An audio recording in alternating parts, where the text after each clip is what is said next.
We're good. The meeting of the Wight County School Board is hereby called to order. Today is Thursday, January 15th, 2026. This meeting is being held at Westside Elementary School, 800 West Main Street, Smithfield, Virginia.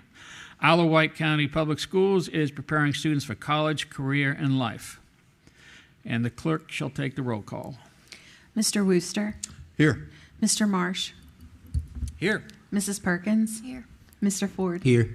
And Mr. Colick. Here. Next, we'll have the approval of the agenda or amendments for closed session. If somebody would show Mr. Ford where that is on that paper in front of him. I move to approve the agenda for closed session as presented. Second.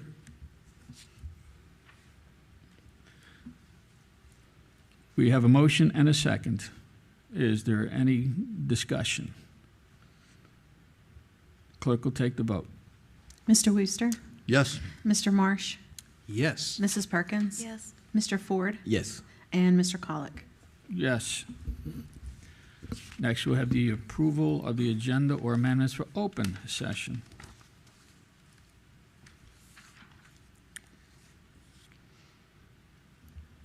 I move to approve the agenda for open session as presented. Second. We have a motion and a second. Is there any discussion? Hearing none, the clerk will take the vote. Mr. Wooster. Yes. Mr. Marsh. Yes. Mrs. Perkins. Yes. Mr. Ford. Yes. And Mr. Colick. Yes. And next, we have the motion to go into closed session. I move to go into closed session to review the personnel report posted on the board docs under Personnel tab.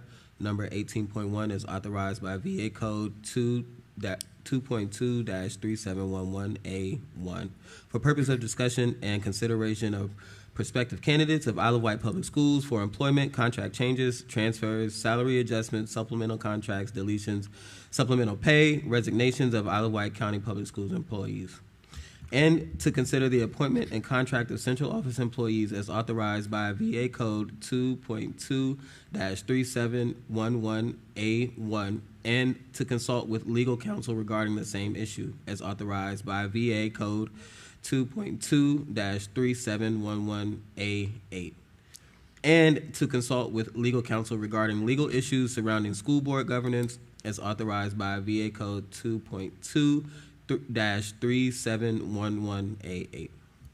Second. We have a motion and a second. Is there any discussion? Hearing none, the clerk will take the vote.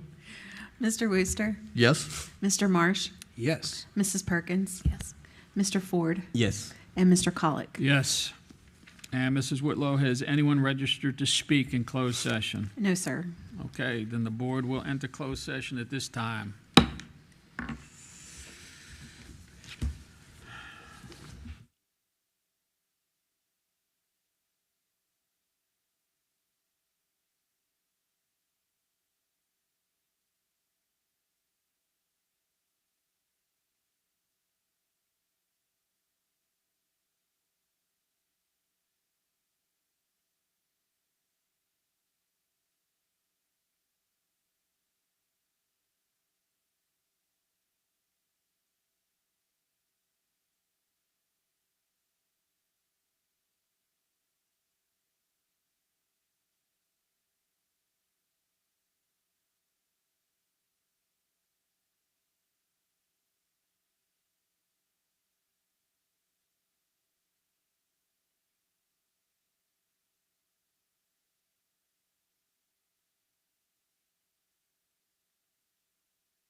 Yes, I can hear you fine.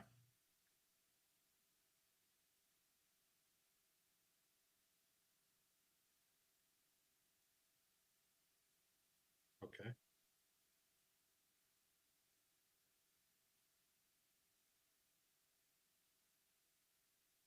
Okay.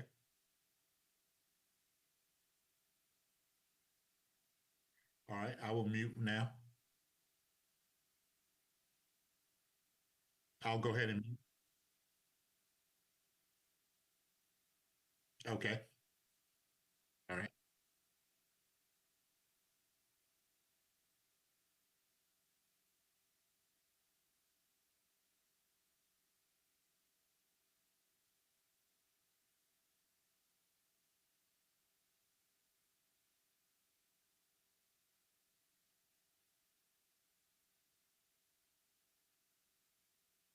Yes. Yes, I can see it.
Yeah. I thought you were doing it by district. Good to see you. I thought you were doing it by district. Did you just give up on that? You're off casual.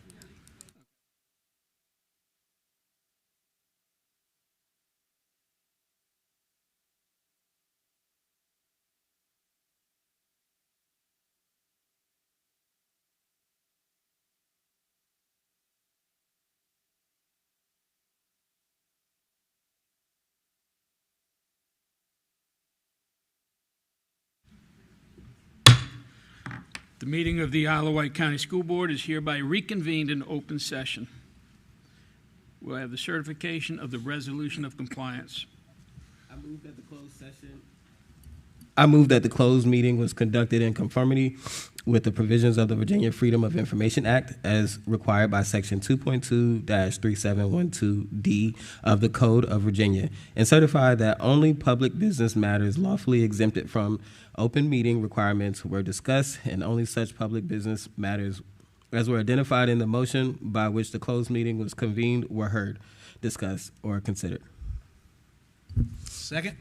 We've got a motion, a second. Is there any discussion?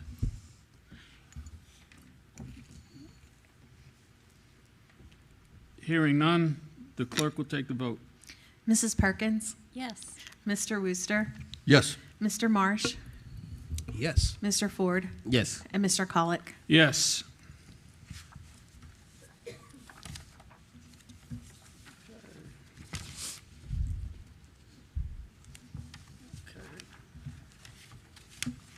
Next, the Vice Chair will lead us in a moment of silence and Pledge of Allegiance.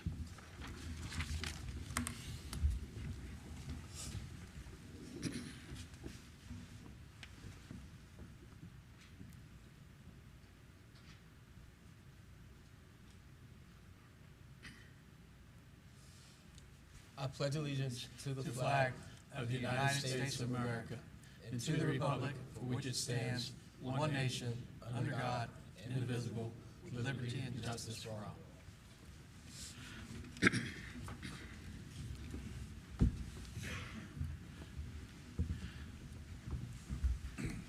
Good evening, everyone, and welcome to the first meeting of the Isle of Wight County School Board of 2026. First, I'd like to welcome Mr. Jared Ford, representing District 3, and our Vice Chair to the board. Jared and I have chatted a little bit since the election, and I believe he's going to serve our county very well. And without any further ado, I guess Ms. Briggs is up with the Isle of Wight Achievers.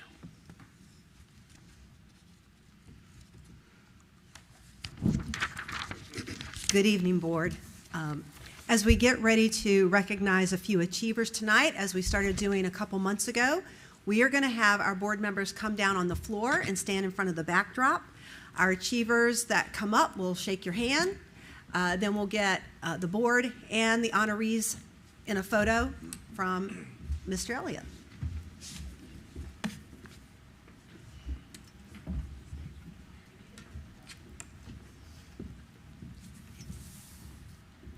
It's going to be very few, because those are all the tracks that aren't here. Okay. Okay. So as you're getting in position, let me start off by reminding folks that the vision for Isle of Wight County Schools is to create a learning environment that will enable every child to discover his or her unique gifts and talents. And the Isle of Wight Achievers section of our board meeting gives us an opportunity to recognize and celebrate our students and staff for their unique talents and gifts. Now, we're going to start with Smithville High School's cross-country team, but I have to tell you, many of those students on the cross-country team are participating in indoor track. Anyway, they have a meet tonight. So I think we have one young man here who will come up when I call his name. But we do want to recognize them because they had a very outstanding season. So the fall 2025 Smithville Cross Country team had another historic season this school year, culminating in a trip to the Class 4 state meet for both the entire boys and girls varsity teams. This is a repeat performance of 2024, which was the first time both teams had ever qualified in the same season. The Packers boys team won in-season trophies at 3 major invitationals, and in postseason were runner-up at the Bay Rivers District Championship, and then for the second year in a row were runner-up at the Region 4A Championship meet, held at Windsor Castle Park on a chilly, rainy day. The top 3 teams at regionals move on to the state meet. All district members were Caleb Greer, Logan Greer, Lucas Sester, and Zachary Kennedy. All region boys were Caleb Greer, Logan Greer, and Lucas. And Smithville High School's full team of varsity boys who made the trip to compete in Manassas at the 2025 state meet include Caleb Greer, who was selected All-State, Logan Greer, Lucas Sester, Zachary Kennedy, Rowan Black, Cooper West, Nate Miller, Brennan Thompson, Noah Owens, Nick Baker, Ewan Kucha, and Maximo Duffy. Maximo? The boys' cross-country team was led by senior captains Ewan Kucha and Maximo Duffy. So come on up, Maximo. Yay! And Ms. Getz has a pin for you, and you go ahead. And so he is representing both boys and girls tonight. Yep. And Mr. Elliott, I don't think. Let me just ask: do I have any girls cross country honorees here tonight? Do you see anybody, Ms. Getz? Okay. So Mr. Elliott, let's go ahead and do a picture of Maximo, so he doesn't have to stand here through all the names. And actually, I will just keep on going while you're taking the picture. But the Lady Packers cross-country runners qualified for the state meet for the 3rd year in a row, which is also unprecedented in Smithville High history. The team took home in-season awards at 2 invitationals and comfortably captured 3rd at district championship and region championships. All district, congratulations, Maximo. All district Lady Packer runners were Juliana Jones and Ellie Fetch. All region Smithville girls were also Juliana and Ellie. And the entire team who qualified to compete in the state tournament was Ellie, Juliana, Addison Sanders, Ella Klobe, Emma Hattemer, Evelyn Porter, Rachel Morgan, Yasmin Fan, Grace Dodson, Ava Klobe, Ashlyn White, and team manager Kylie Engstrom. The fall team's excellent girls performance was led by senior leadership group of Emma Hattemer, Rachel Morgan, Ava Klobe, Yasmin Fan, and Grace Dodson. And it should be noted that Emma, Grace, and Yasmin are 3-year state qualifiers for cross country, which is very impressive. Both cross-country teams were led by head coach Steve Shepard and assistant coaches Eric Berge and Laura Engstrom. Congrats to the Packers cross-country team. Thank you. All right. Okay, moving along, we're going to recognize our seniors of the month for January. And we are going to start with Windsor High School. The senior of the month for January from Windsor High School is Jeremy King. And I know we have Jeremy with us tonight. And while he's coming up and shaking hands, let me read all of this wonderful information about Jeremy. Yep. All right, Jeremy, we're going to have you come this way first. So Jeremy King distinguishes himself through a strong balance of academic responsibility, authentic leadership, and character. He approaches his coursework with consistency and maturity, particularly excelling in history and language-based classes. In science courses, Jeremy has taken on leadership roles such as serving as lab captain, where he ensured every group member had a meaningful role and felt included. His respectful demeanor, confidence, and commitment to teamwork are evident in both academic and collaborative settings. Beyond the classroom, Jeremy is a trusted leader as a multi-year varsity captain in both football and soccer. He leads by example rather than ego, creating positive, supportive environments where teammates feel valued and motivated. Whether organizing class groups, distributing responsibilities fairly, or setting high standards on the field, Jeremy consistently demonstrates accountability, initiative, and a genuine concern for the success of others. His ability to balance academics, athletics, and leadership makes him especially deserving of recognition. Quote, I have had the absolute privilege of knowing Jeremy since the first grade when he was a student in my class during my first year of teaching. Jeremy is intelligent, athletic, talented, and a friend to all. He also has the most genuine heart and is incredibly kind and humble. He has always been respectful, grateful, polite, and is the definition of a hard worker. He faces challenges with strength and perseverance. I am beyond proud of you, Jeremy. I know you will continue to succeed in all that you pursue. And that's from Mrs. Erin Guimoyer, English language teacher. So after graduation, Jeremy plans to study business or accounting at Christopher Newport University, where he also hopes to continue his football career. So congratulations, Jeremy, and we'll get Mr. Elliott to get a group photo.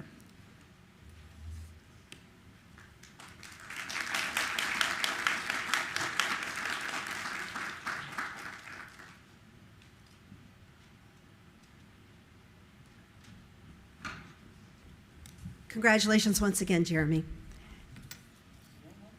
Oh, did you get one, Miss? No, you good? Oh, okay, all right. All right, and our senior of the month for January from Smithville High School is Reagan Bresnahan. We see Reagan? Hey, Reagan. Reagan Bresnahan has been a consistent academic standout throughout her time at Windsor High School, continually challenging herself through advanced placement and dual enrollment coursework. Smithville High School. Yep. She approaches even the most demanding subjects with discipline, persistence, intellectual curiosity, pushing herself to master material that stretches her abilities. Her strong work ethic and love of learning are evident in both subjects she naturally excels in and those that require extra determination and focus. Beyond the classroom, Reagan has made a lasting impact through her leadership on the debate team. She has been instrumental in running the Public Forum Division, earning 2 consecutive state tournament berths while also serving as division captain. In this role, Reagan has focused on developing new team members, routinely providing guidance, feedback, and encouragement. Her willingness to prioritize mentoring, often stepping back from competition to support younger debaters, has strengthened the entire program and allowed coaches to support other divisions more effectively. Quote, Reagan has also thrown herself into a leadership role with the National Honor Society. National Honor Society Secretary, according to Ms. Whitaker and Ms. Washington, is the most demanding position as the Secretary has to keep track of member hours. Reagan has also been instrumental in planning and expanding National Honor Society activities, and that comes from School Counselor Lana Booth.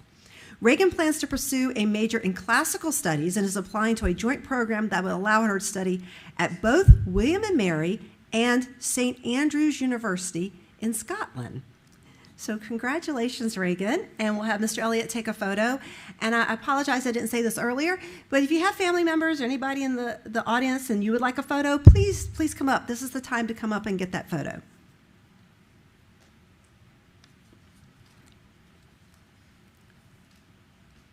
Do you want to come up further? Come on, it's okay. We're used to this. Yeah. You good? Okay, congratulations. Very good. All right. And we have one more recognition tonight. This is our ABCD Award. And each quarter we recognize one of our support staff members who has gone above and beyond the call of duty. Anyone throughout the division is invited to submit nominations. A panel reviews the nominees and selects the quarterly winners.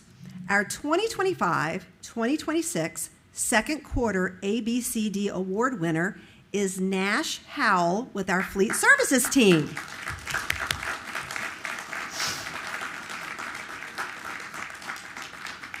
And the nomination for Mr. Howell states, Mr. Howell is a top contributor who has maintained the highest production rate among all Fleet Services staff members for the last 3 years. His hard work and dedication at Fleet Services has ensured that every trip is successful, every child is safe, and every IWCS vehicle is at the highest state of readiness as possible. He also serves as the departmental safety advocate and ensures that employees meet and exceed OSHA work standards. Over the last 3 years, it has been a privilege to work with Nash. He is an absolute workforce multiplier. Mr. Howell is leading the Fleet Services Department with the highest production rate of all technicians, and his diagnostic approach is analytical and accurate, which results in Wight County School vehicles returning to the road faster than ever. Mr. Howell takes time out of his day to assist others in understanding difficult theories and procedures and also promotes safety in the workplace. As part of his award, Nash is receiving a $50 Visa gift card thanks to the generous support of our partner, the Women's Club of Smithfield, and he is also receiving a personalized plaque created in the Smithfield High School Makerspace. Congratulations, Nash. And we'll have Mr. Elliott come get a picture. And once again, if we've got any family or friends that want to come up and get a photo, now's the time.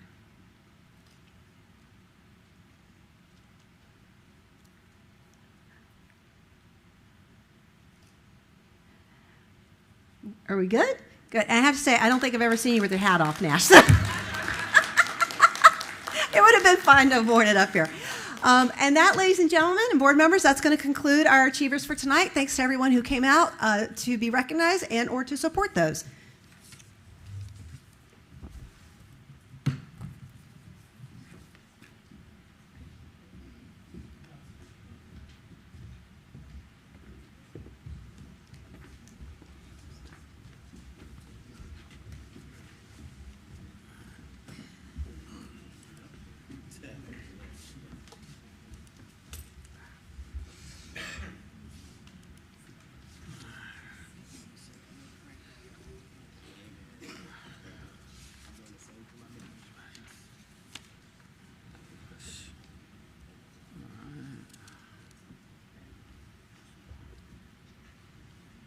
Okay. So next we have ion instruction.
Good evening, school board members, Dr. Kramer, and the Isle of Wight community. We here are the head of houses at Westside. Tonight our presentation is about leaving a legacy. Westside, in the beginning. Westside is nearly 100 years old. It became a black school in 1924, was renamed Westside Olive White Training School in 1928. It later became Westside High School in 1960. It currently became Westside Elementary School in 2005. A teacher's reflection and legacy. In this section, we interview teachers who have been here since or around the time when Westside Elementary School was opened in 2005. Ms. Adcock believes that her greatest impact is helping students improve and enjoy reading. She also feels that her biggest lesson that she has learned from working here at Westside is how good and dedicated a staff can be with little resources. Mr. Bailey says that the biggest change that has happened since he started working here has been the building itself. The greatest lesson he has learned at Westside is to take everything with a grain of salt. Hi, I interviewed Ms. Chapman. Ms. Chapman has been at Westside for over 20 years. She has faced challenges like the old building and improvements like students receiving computers. The biggest lesson Ms. Chapman has learned is every child is unique and learns differently. Mr. Johnson says that his biggest impact is creating a positive experience for students, and the biggest lesson he has learned is the importance of leaving a legacy. Ms. Pirtle says while education is still the same, learning is harder due to crowded classrooms and limited resources. She also says that technology went from no student computers to widespread access. How have we grown? Today, Westside encourages their students to do their best and leave a legacy both in and out of the classroom. At Westside, leaving a legacy stands for L, leadership, E, empathy, G, growth, A, accountability, C, courage, and Y, your impact. Westside is truly an amazing school full of young leaders. A life well lived, decline over time. Hi, well, I have noticed his classrooms are outdated and small. It's hard to move about when everybody has their backpack, lunchbox, and needs supplies. There's nowhere to put anything but the floor. This creates a hazard for all. Because there are more students in Westside Elementary, hallways are often crowded and unpassable. One problem that I notice is the AC in some rooms are malfunctioning, making the rooms too hot or too cold. This makes everyone sick. You'll never know how to dress. Westside has several layout issues. Without even stepping into the building, you'll find that the playground has rotting wood, broken equipment, and unsafe equipment that has already harmed many students. A part of the playground near the back is even open to the public and wild animals, which is a safety hazard to many. Because we have so many students, we grade levels cannot possibly eat lunch at the same time. This means some students eat brunch and others eat late lunch. We can tell after all these problems, it's not that we want a new school, it's a need.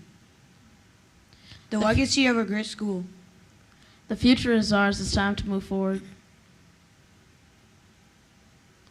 As we have just seen, Westside is an extraordinary school full of wonder and legacy. But to make Westside really the best side, we can encourage the next generation of Eagles to take flight in action to change the world. We can be responsible and be role models. But let's remember that with hard work, dedication, and teamwork, all things are possible.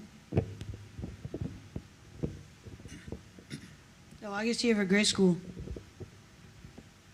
Moving from Carrollton to Westside was nerve-wracking, but I pushed through and made my 4th grade year amazing. Then legacy and Westside expectations came into play, shaping me to a wonderful student. I made an impact by being in clubs like Beta and Young Men of Excellence and Head of House, and I am happy to stand in front of the school board and let the Eagles soar out of their cage. Good evening. I am going to be telling you my experience coming from Hardy to Westside with just 1 year at Hardy. Initially, Westside struggled with students' disrespect due to the limited policy in place. Therefore, programs like Legacy Ladder and Legacy Loot has been implemented, making Westside a great school to be at. I came from Carrollton, but when I first joined Westside, I was scared. But I met all these amazing people, teachers, administration, and the principal. I just knew this school year would be a blast. But not only did I want to have an amazing experience here at Westside, I also wanted the new kids and adults to have the same experience as me, but even better. Hello, I'll be sharing with you coming from Churchland to Westside. It wasn't the best at first, but thanks to the warm and welcoming students and staff, I warmed up quickly. My impact is that I live the Westside legacy every day, helping others and doing good things even when no one is watching. Westside has many inviting clubs for students. I myself am part of the Young Men of Excellence, which is a club that helps the community and does fundraisers for the school.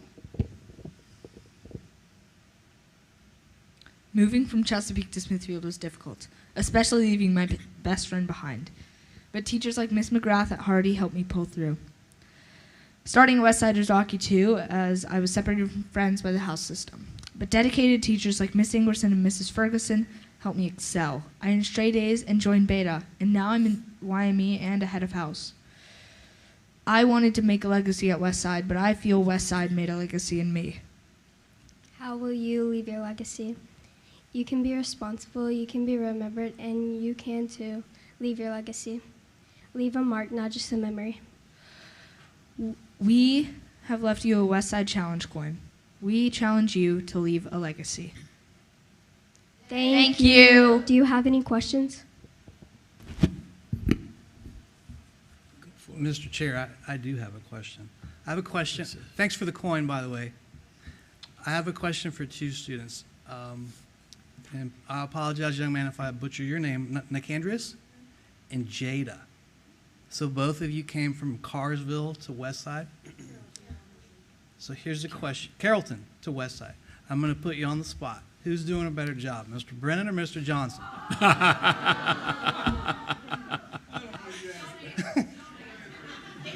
You don't have to answer it. They're both outstanding. That's right. I yield, Mr. Chair. Kids, this was a great presentation. And I just want to remind you, Westside is a great school, not because of the building we're in, but because of the students and the faculty. Yes, we can use a much better building. And I will guarantee you this board is working on that today. Okay, we are trying our best to get a newer building at some point. It probably won't happen while you're going to Westside, but it's going to be a legacy that you leave behind.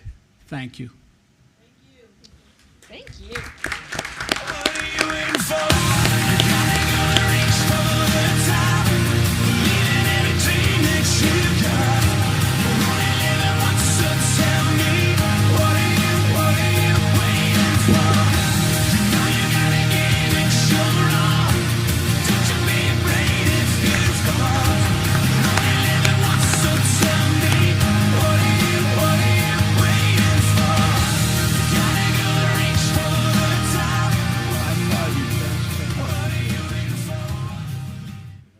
By far. Sent a message, used their minds to come up with this, the artistic, everything about it was just phenomenal, yes. And they sent the message. Yeah. Okay.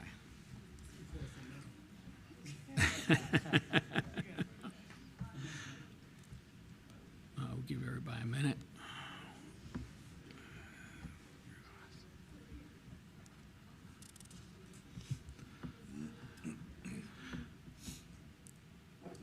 Ms. Whitlow, do we have anyone sign up to speak tonight? Yes, sir.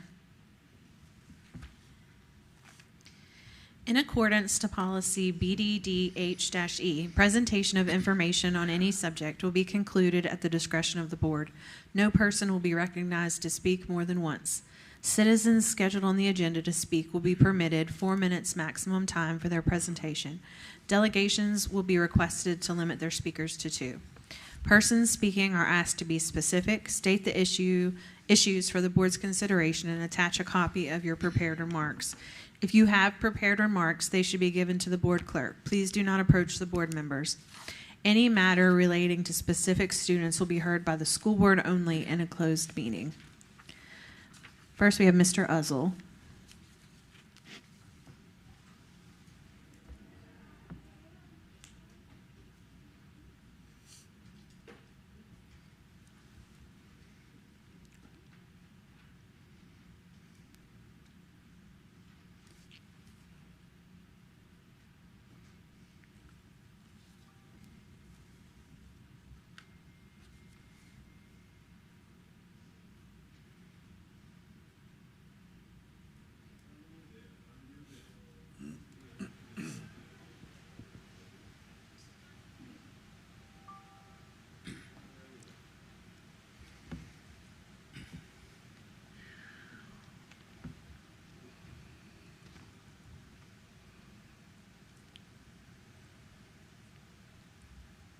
Good evening, board members.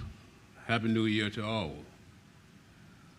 I want to welcome my new district person, Mr. Ford, and look forward to working with you as well as all the rest of you as well. I want to thank Mr. Cunningham. He's not here, but I want to thank him. Somebody gave him the message that I really appreciate and concerned that he served on the board and like y'all always do the best you can in what you got. So I want to thank him for representing District 3 as well. I want to thank the staff.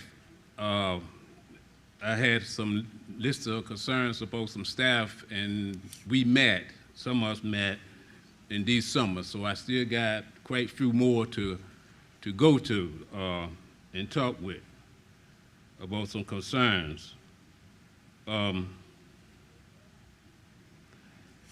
The departments I would like to speak to now will be special ed, security, and buildings and grounds. Those are the last, I think it's the last three that I have I need to speak with as soon as possible. This is another topic. I would like to visit each school and see how the daily operations are being handled. I don't know who I need to see as a contact person or what I need to do that. I always wanted to do that, but I never got a chance to do it, to visit each school and just see what their daily routines are, just of concerns and just being concerned about that. Not saying anything is being done wrong, it's just something I want to just see what the daily operations of the school, for each school to be going on.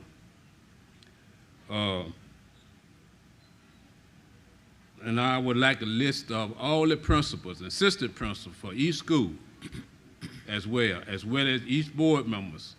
I need your contact number and everything just to have my records. I'm starting off something a little different this year.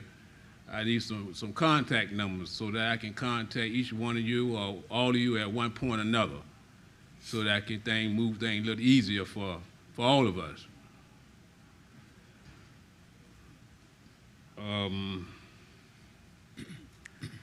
And I thank you for your time. That's all I got for you, starting off at 2026.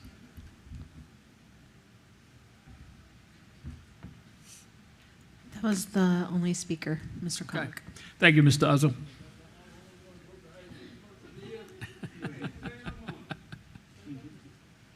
Hey, Mr. Chair. Yes, sir. Mr. Uzzle, all those contact informations are on our website. And if you send me an email, I'll give you a list, sir. Doesn't have a computer. Right. Yeah. Yeah.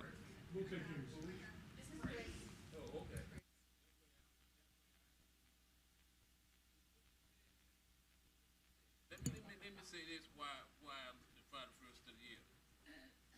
We got to realize that some people does not have that type of access to because of their finances. We have to look beyond that. Go back to what you think people would need, such as paper and pencil, if they need it. Don't think everybody has that technology stuff, because they don't. And if they do, they might can't pay for it. And some areas in this county does not have it still, and I'm one of them. So when you say stuff like that, I got to go either to the library or come somewhere to get the information that I needed.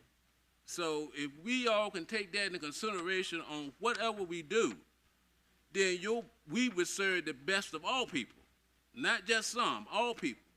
Because all people don't have everything, but just go, my dad always say, go to the least. If the least got it, you automatically, much is already taken care of. I thank you for your time.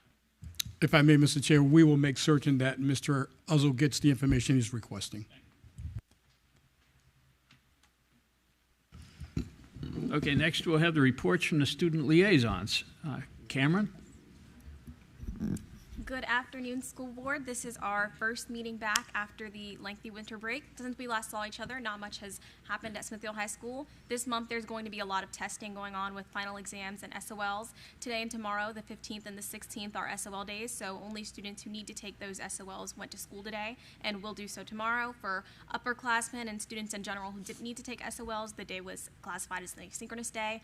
Next week on Monday, January 19th, students will be out of school again for Martin Luther King Jr. Day, and then the week after that, on Monday, January 26th, and Tuesday, January 27th, students will take their final exams. On the 26th, the students with exams in their first and third blocks will show up, and then on the 27th, students who have exams in their second and fourth blocks will go to school.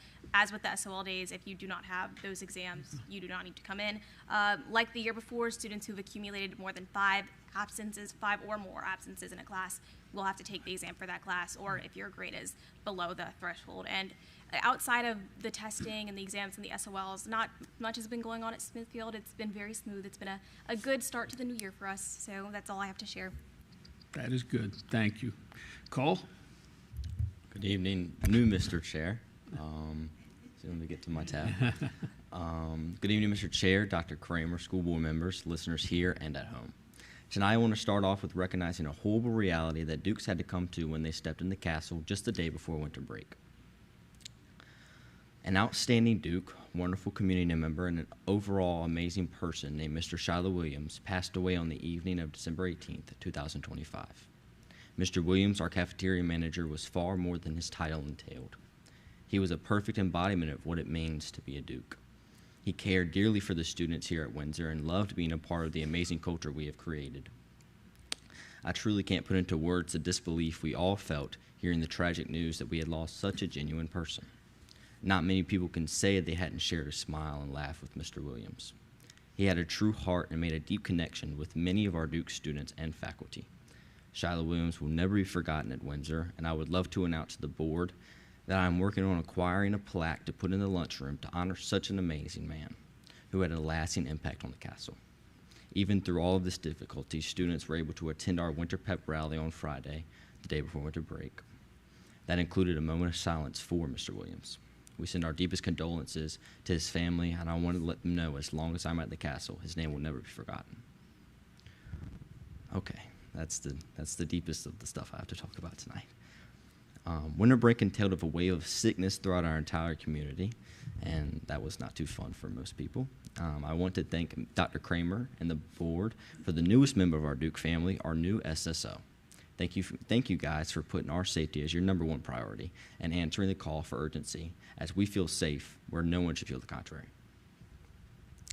I am proud to announce that in the 2024-2025 School Performance and Support Framework released by the Virginia Department of Education, Windsor was classified as distinguished and exceeded the state's expectations for achievement, growth, readiness, and graduation rate. Windsor is first in our region for 3E readiness, readiness, and second in the region for overall framework score, and number 19th overall for overall education and performance in the entire state. Hearing this should only motivate our Dukes to excel higher in the next report. Congratulations to our students and staff for working diligently and achieving this prestigious award for our school. Come out this Saturday to watch the theater show and support our amazing work. Our basketball team has a jersey-themed game on the 16th. Come out and wear your favorite jersey or sportswear. A little short congratulations to our assistant principal, Dr. Hotchkiss, for achieving her doctorate this past December, as that is a nod to our newest distinguished standing in the state. Okay, all right, here we go. I have some inquiries about the timeline regarding our vestibule.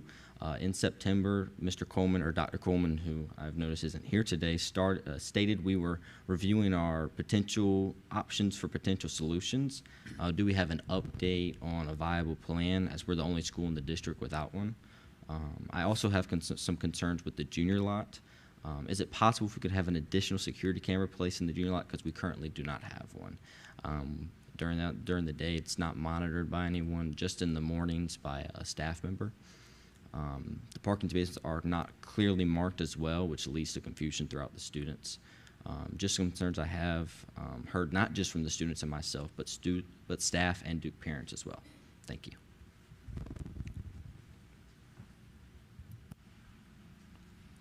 Okay, thank you both for your reports. And I want to thank you both for everything you've been doing for the board.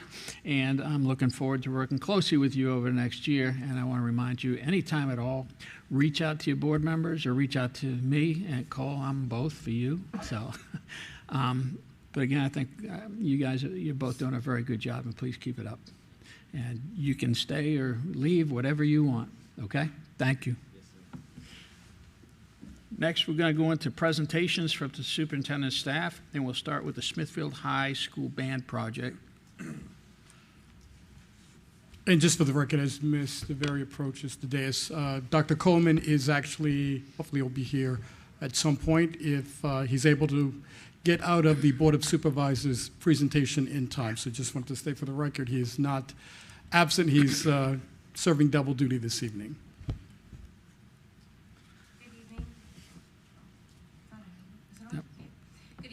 I'm here to present the bids that we received for the Smithfield High School band relocation.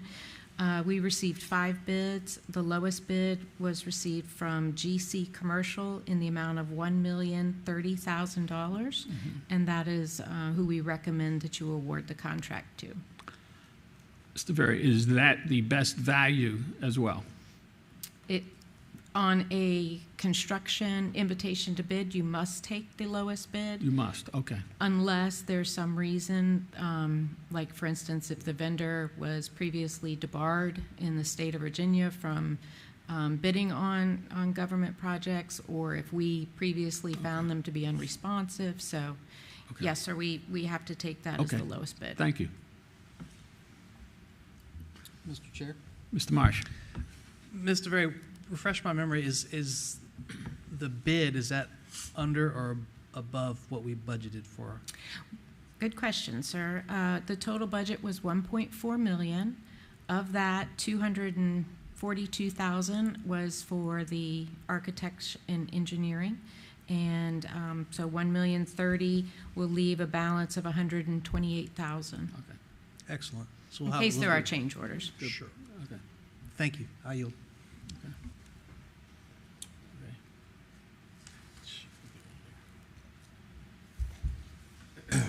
I move to approve the notice to proceed with the GC Commercial, Inc. for Smithfield High School Band Room Project, IFB number 26-03, in the amount of $1,030,000. Second. We have a motion and a second. Do we have any discussion? Mr. Chair. Mr. Marsh. Not discussion, but perhaps a comment for the listening audience, just as a reminder, this was, and Mr. DeVere can keep us straight here, this was funded in large part via proffers, compliments of the county, correct? Partial, not a large part. I think about $250,000. Got it. I yield. Thank you. Okay, the clerk can take the vote. Mrs. Perkins? Yes. Mr. Wooster? Yes. Mr. Marsh? Yes. Mr. Ford? Yes. And Mr. Colick? Yes. 15.2, reallocation of a position. Good evening. We are requesting the board take action to approve the reallocation of funds from 2.5 bus driver positions to fund an administrative associate 2 for our transportation department. Happy to answer any questions that you might have about that. Does anyone have any questions? I've got a couple of questions for our listening audience. One, the 2.5 bus driver positions, are those currently unfilled positions that will not impact transportation? Yes, those positions are currently unfilled and have been unfilled for at least the last 2 years. Okay. The second question I have, again for the listening audience, could you please explain what an administrative associate 2 is for transportation? Mm-hmm. So an administrative associate 2 is, administrative associates for our school division are front office. They answer the telephone. They handle administrative duties of running an office. They take concerns from parents and then make sure that those get to the right locations. Specifically at transportation, the role also includes some facilitating of movement of vehicles. And Mr. Fike, you can speak to that a little bit. Yeah, absolutely. So really what this position is going to do, it's going to pull some duties away from our fleet services manager. It's going to pull some duties away from our fleet service department. And within the transportation office, we currently have one administrative associate 2. She does all of the payroll, financial, and all of the phone calls, the tracking, and so forth. So this will greatly allow us to kind of redistribute some tasks so that we're not overburdening 1 or 2 people within the department. That's all I have. Thank you. Okay. Mr. Chair. Anything else? Yes. Mr. Fike, correct me if I'm wrong, you've already got someone as a temp service filling this role, so if you could speak to that a little bit for the board and the audience. Yeah, that is correct. So, so we brought in a temp late 2024. So this individual has been with us for about a year. And really what it is, we're just trying to look to see if this is feasible, see if this is something we want to do, because as Ms. Sullivan mentioned, this is a sacrifice of several bus driver positions, even if they are vacant. So really, we want to make sure this does not impact our overall operation. As we said, that it does not. And the data that we've collected in the time that we've had this extra assistance, it's been very, very positive. And really, to kind of go along with the position, we're looking for a position that's going to be very dynamic. Like Ms. Sullivan said, there's a lot that happens in transportation that does not happen at a desk answering a phone. We're talking about, like, we have to go pick up bus parts up in Petersburg a couple times a week. We have to move and relocate vehicles very quickly. So certainly there is a variety of tasks, and it really kind of, like I said, takes off the plate of some of our staff right now. So the data we've collected, this will be very helpful. Mr. Chair, if I may. Yes, sir. And if I can ask you to speak to this as well, Mr. Fike, this is going to allow us to be more responsive to parents and community members as it pertains to transportation. Correct. Yeah, absolutely. And what we knew from the very get-go, within my first year or so into the department, we were being bombarded with phone calls, emails, all sorts of requests, and so forth. And like I said, the data we've collected, this has made significant strides. And I can tell you, probably the school board can comment on that as well. Y'all are hearing probably less from parents now about transportation concerns than you would before. And really what was happening, we weren't able to keep up with the volume of requests because, you know, it was really me and it was one person answering the phone. My technicians are trying to run the department. So we've made great strides in that area, and that's a direct result of this position that we're looking at. For the record, could you speak to the cost difference between the temp service and hiring a full-time employee? Yeah, absolutely. So the temp service, so we pay for the services for an individual to come. Of course, the agency gets it cut right off the top. I don't want to dabble in the financial aspect of that. I mean, I know what we pay for that because we track our funds and so forth. But really, when we're looking at this position, we need to make sure that it is across the board with other administrative associate 2s throughout the school division. But we ran the numbers. Ms. Davari took a look at it, and we could see that this would be sacrificing up to 2.5 bus driver positions. And the important thing to mention as well, we're not incurring any extra costs. We have these positions. They are approved. The funds are there. We're just shifting them, so to speak. And I don't have the exact numbers of the difference between continuing with the temp agency versus reallocating for ourselves, but I do know that the temp agency was more expensive than what it would cost for us to hire this person on ourselves. And we can get you the specific numbers if you do want them. Thank you. Yes. Are there any other questions? If not, I'd welcome a motion. I motion to move to approve the reallocation of funds from 2.5 bus driver positions to fund a full-time administrative associate 2 for transportation. Second. We have a motion and a second. Is there any further discussion? Hearing none, the clerk will take the vote. Mrs. Perkins? Yes. Mr. Wooster? Yes. Mr. Marsh? Yes. Mr. Ford? Yes. And Mr. Colick? Yes. Thank you. Sir. Okay, next, the topic that's near and dear to all of our hearts, the compensation study.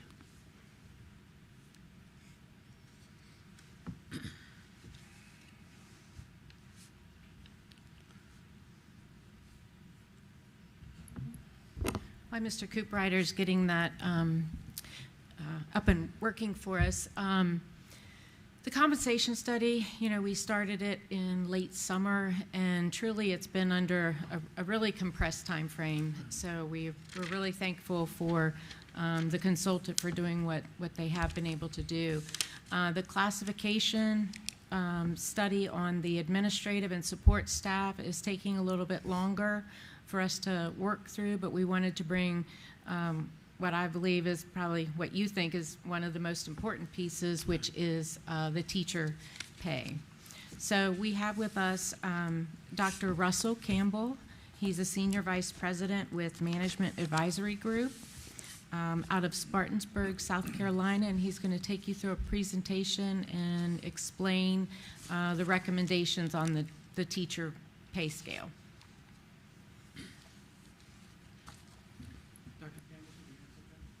Yes, I can hear you. Good evening.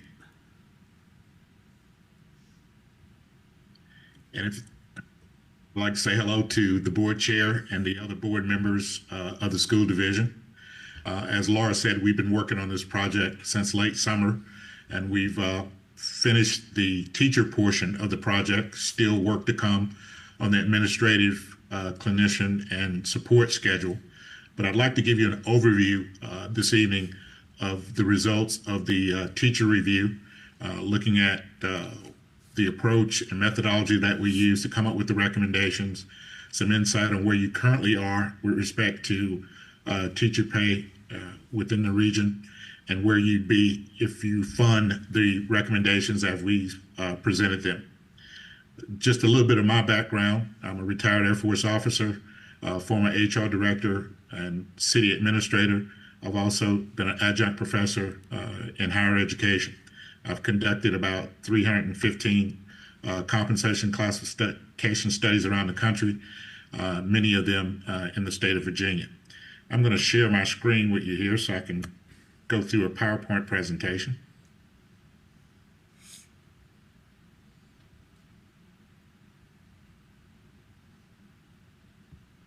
Can everyone see the report cover?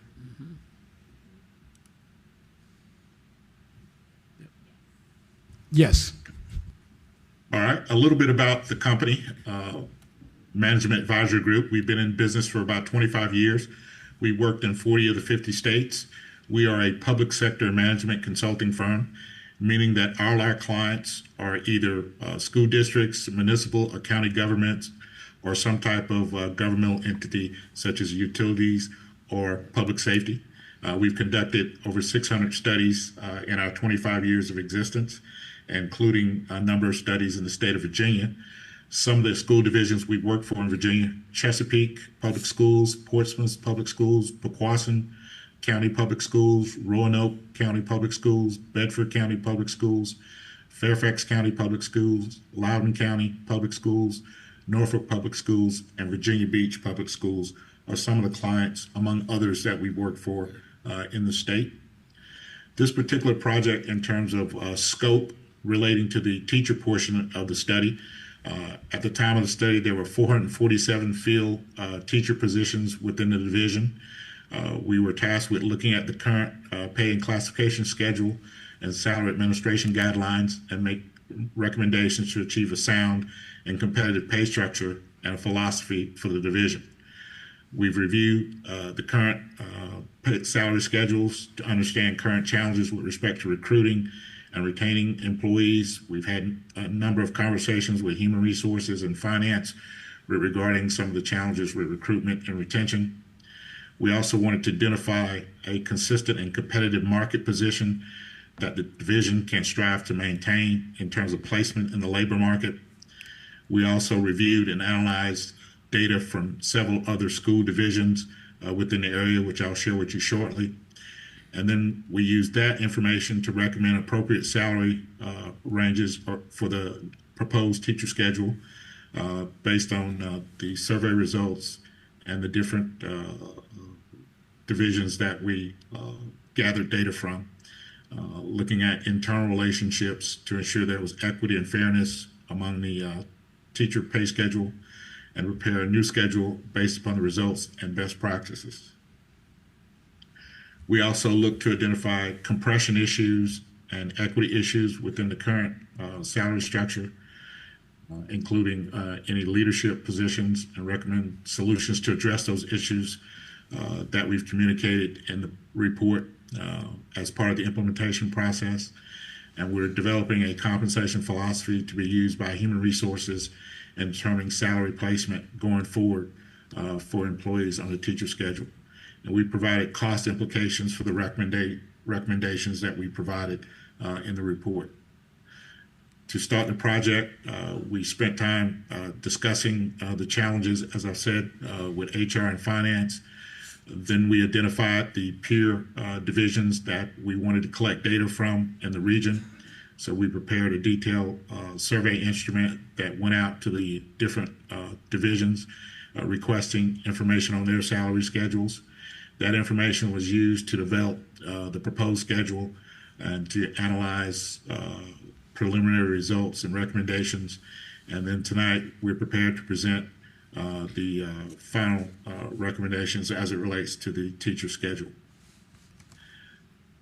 The school divisions that we reviewed as a part of this project were Chesapeake, Franklin City Schools, Gloucester County, Hampton City Schools, Newport News Schools, Norfolk Public Schools, Pequawson Schools, Williamsburg, James City County Schools, Portsmouth Public Schools, Suffolk Public Schools, Southampton County Public Schools, Virginia Beach Public Schools, and York County Public Schools.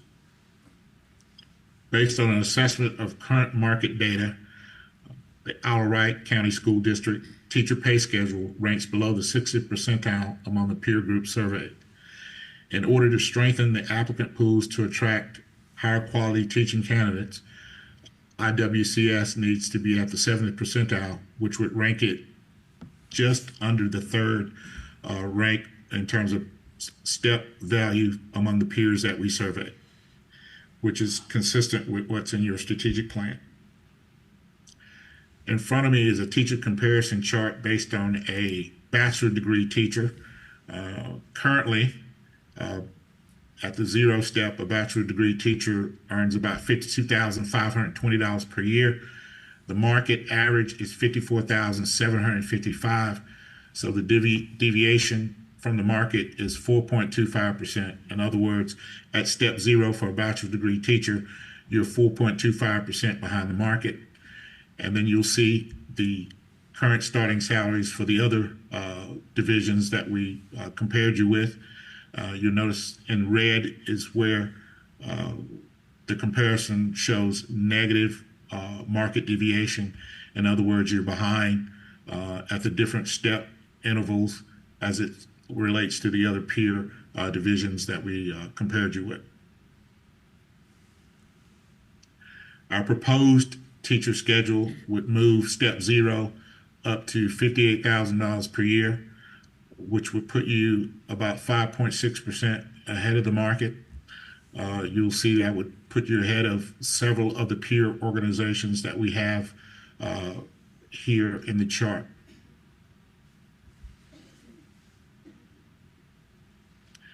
The teacher pay schedule in terms of the intervals in between steps, for steps 0 through 15, there is a 1.5% increasing differential. For steps 16 through 29, that interval differential is 1.25%. And then for steps 30 through 35, the differential between the steps is 1.5%. Current payroll for teachers without benefits is about $29.1 million. based on the proposed schedule that we've developed for the teacher schedule, it includes one additional step for the current teachers. The cost to implement that would be $4.2 million, which would increase teacher payroll from the 29.1 up to 33.3 million, which reflects a 14.7% increase. Now, this cost does not include fringe benefits, which would need to be tacked on. This would place the division roughly at the 75th percentile if the recommendations are fully implemented by the division. That, in summary, is the information that we wanted to share. I believe you've seen portions of the report where those charts are included, as well as the data from the other districts or divisions that we looked at. We're currently about 75% complete with the administrators, clinician, and support schedule, which we should have within the next 2 weeks. We'll do the same thing. We'll provide recommendations with respect to the new proposed schedule for those groups of employees, as well as the costs associated with implementing the recommendations. At this time, I can entertain any questions that you may have. Okay, who wants to start? Good evening. What would be the cost to our budget to push us to, let's say, the 80th and 90th percentile? We're probably looking at least a little over $1 million to move you to the 80th percentile. We think at the 70th percentile, you'll be able to compete effectively with all the districts in the region, even some of the larger districts. Because as you know, compensation is just one factor that applicants will look at when they decide to come and teach for a particular school division or district. And so at the 70th percentile, it gives you or positions you, along with the benefits package, to be very competitive in the region. Thank you for that. And the follow-up question to that, what were the factors that went into comparing our competitors in the compensation? For the teachers, it was strictly based on market data, lining you up with the market. Whereas with the administrators, clinicians, and support staff, it's a combination of market and looking at internal relationships in terms of ranking the positions. Teacher pay is directly indexed to the regional market, and that's an approach that's consistent with other firms that are in this line of work to make sure that you're able to compete within the market that you pull your labor from. Were those figures composed, or did those figures be brought about with the projections for Isle of Wight County, future projections, any future developments within our county? We believe in terms of future projections, the pay schedule would be indexed to the consumer price index.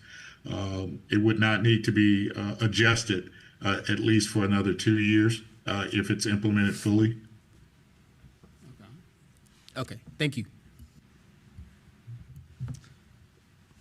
Mr. Chair, if I may. Please. In the process of creating the compensation study, were any of the other localities that Isle of Wight County was compared to, was any of their locality revenue or operating budget taken into consideration when comparing that to Isle of Wight County? No, sir.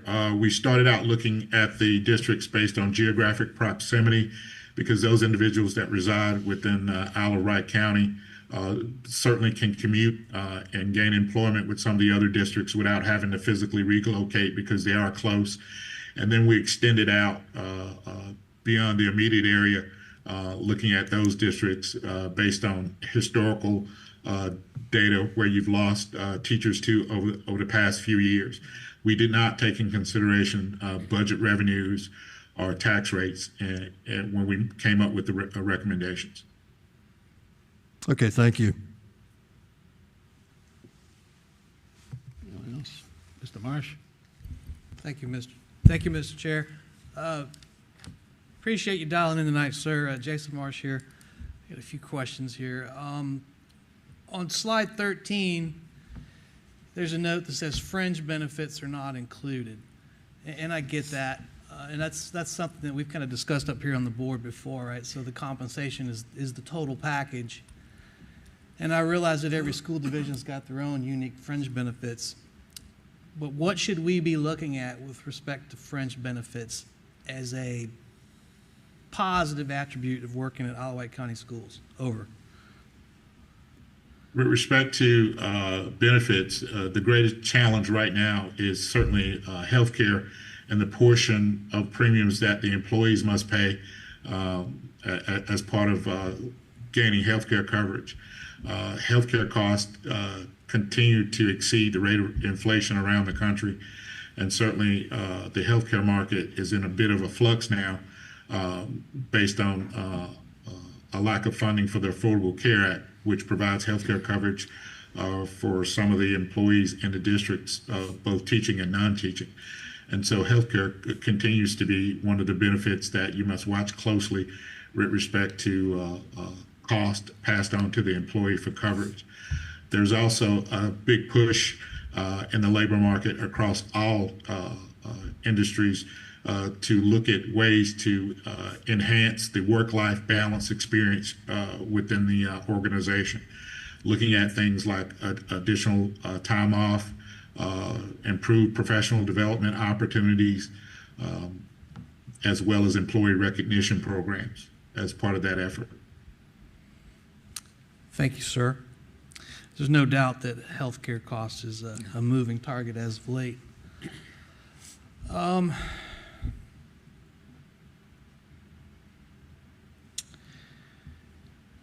don't know if you guys looked at this or not. Perhaps this is a question for our HR, but over the past couple, 2-3 years, I know we've gained some teachers from neighboring divisions, and we've undoubtedly lost some from neighboring divisions. Would you be willing to take a stab in the dark at who's our biggest competitor when it comes to teachers? I mean, I think definitely geographically Suffolk, because it is for the majority of our county, it's very easily just to drive across that line. Hampton as well. We pull a lot of teachers, have in the past, from Hampton as well. But it's a lot of them are living in Hampton and coming across to here. However, it's just as easy for them to stay on that side of the bridge, especially with the really horrible traffic now coming across the bridge. And so I would say like those just being the closest to us. And then, of course, I would say the ones where we've gained the most teachers from have been from Southampton County as well.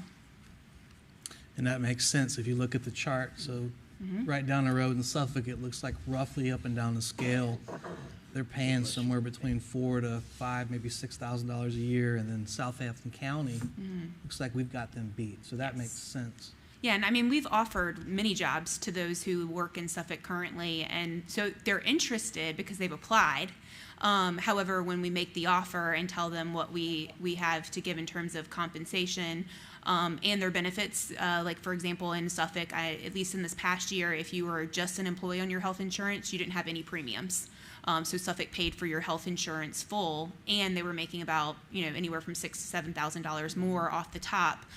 So as much as they may want to come, they just couldn't make that work for their family and themselves from compensation standpoint. Makes sense.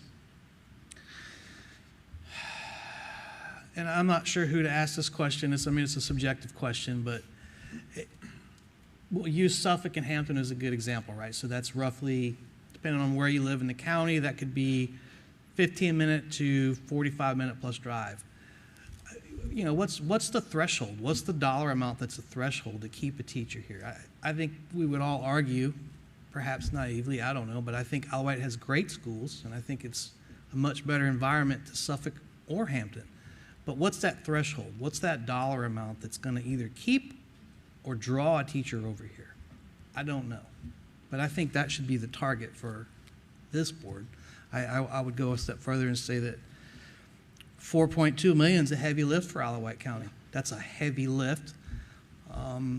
Last year, we had a surplus in the budget, somewhere in the ballpark of about $2 million.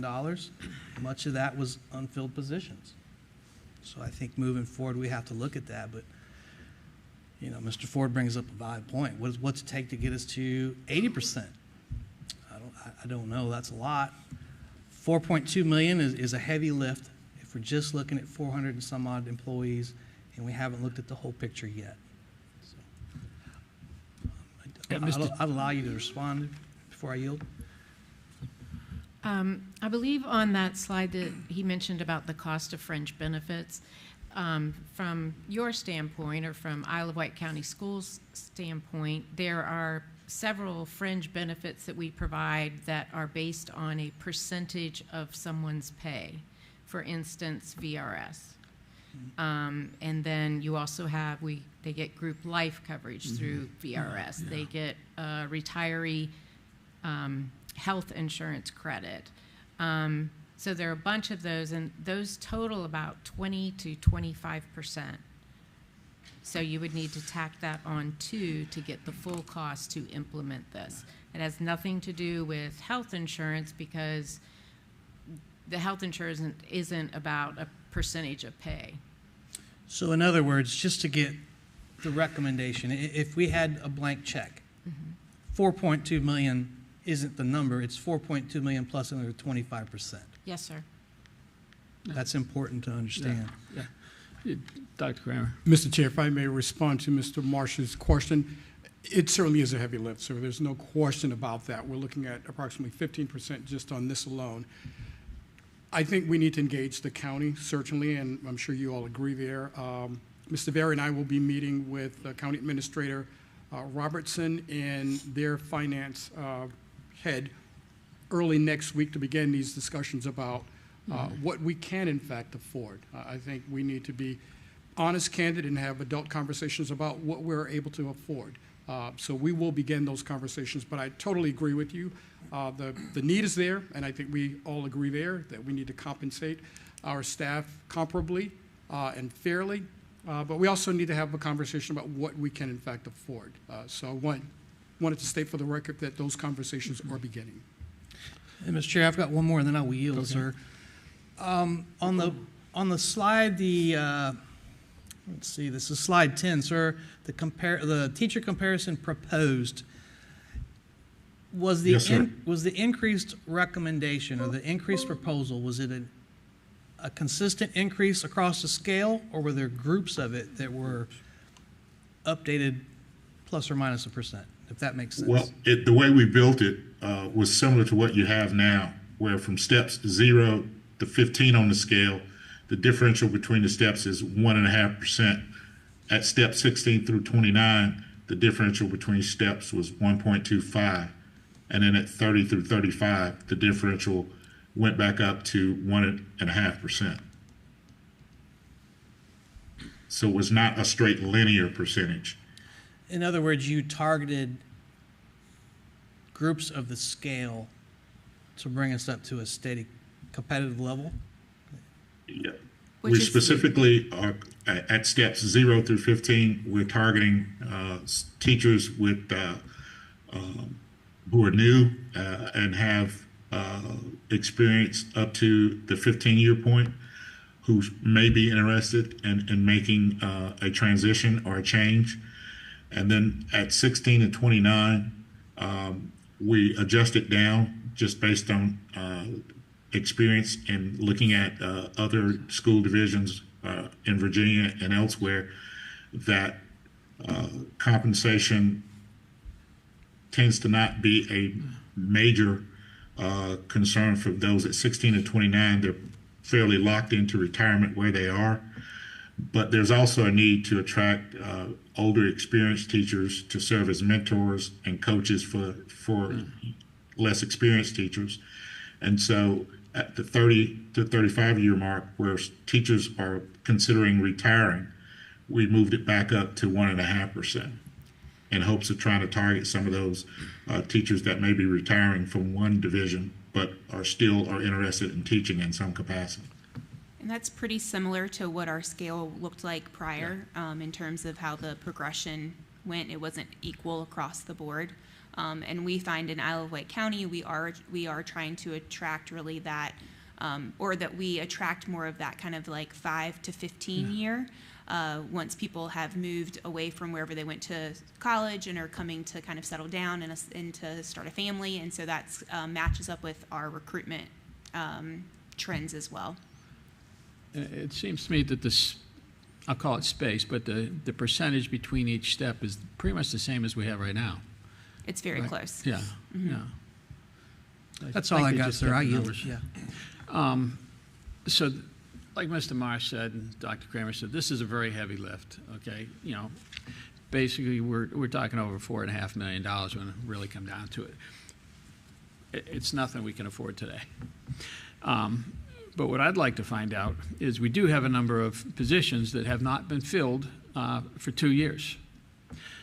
I'd like to take a look at those positions, find out how much money we have there that we can at least start the process of getting our teachers raises that we need to give them, you know, so we don't have people in 2 months saying, well, I'm walking out the door. You know, if we make an effort and we make a start, I think that would be a good thing. So my question is, and I know you don't have the answer tonight, Mr. Berry, is what can we afford? Does that make sense? And that's exactly what we'll be doing over the next couple of weeks in formulating Dr. Kramer's budget. Yeah, because I think it's important that within our budget, with what we have today, we try to do a little bit of work because we are going to have to go to the county. But we want to be able to show, hey, this is what we were able to do within our current budget, but we can't sustain this. We need your help. So I'd really like to be able to show them something like that. Yeah, this might require a 2 to 3 year implementation period. Sure. Mr. Chair, if I may, Mr. Berry, would you speak to the calc tool just a bit? Perhaps you were going to do that in your next presentation, but since we're having the conversation, there are going to be some obligations from the state in terms of bonuses. So I would suggest that we, as I've said to you in an email, and you and I discussed this prior, I think we need to see what responsibilities and obligations the state will be asking of local districts and counties before we can look at what we can do mid-year. I think we all agree, certainly, I appreciate you looking at that, but again, I think we need to reconcile what those expectations are going to be from the state to the local. Oh, absolutely, Dr. Kramer. But I think it needs to be part of a whole conversation, all of it together, you know, probably in its own session, not in a business meeting, but a special session, just to go over all of that, because that's going to be somewhat time consuming. Absolutely. And I think as Mr. Berry stated, over the next few weeks, that's exactly what we'll be doing, and we'll be having offline conversations and certainly public meetings as well, discussing that those very matters. Yeah, the big thing, I just don't want to lose an opportunity and lose teachers. That, you know, and we're getting close to that time where teachers are going to be deciding where they're working next year. To your point, sir, just this week I've had no less than 4 teachers walk up to me and grab me by the elbow and go, "Are you guys talking about the comp study?" So I guarantee you tonight we have a larger audience than normal. They want to know what we're talking about. So, Yep. I've had emails too. Okay. Mr. Chair, if I may add to this, I know we're not making any decisions tonight. It's way off as far as decision making.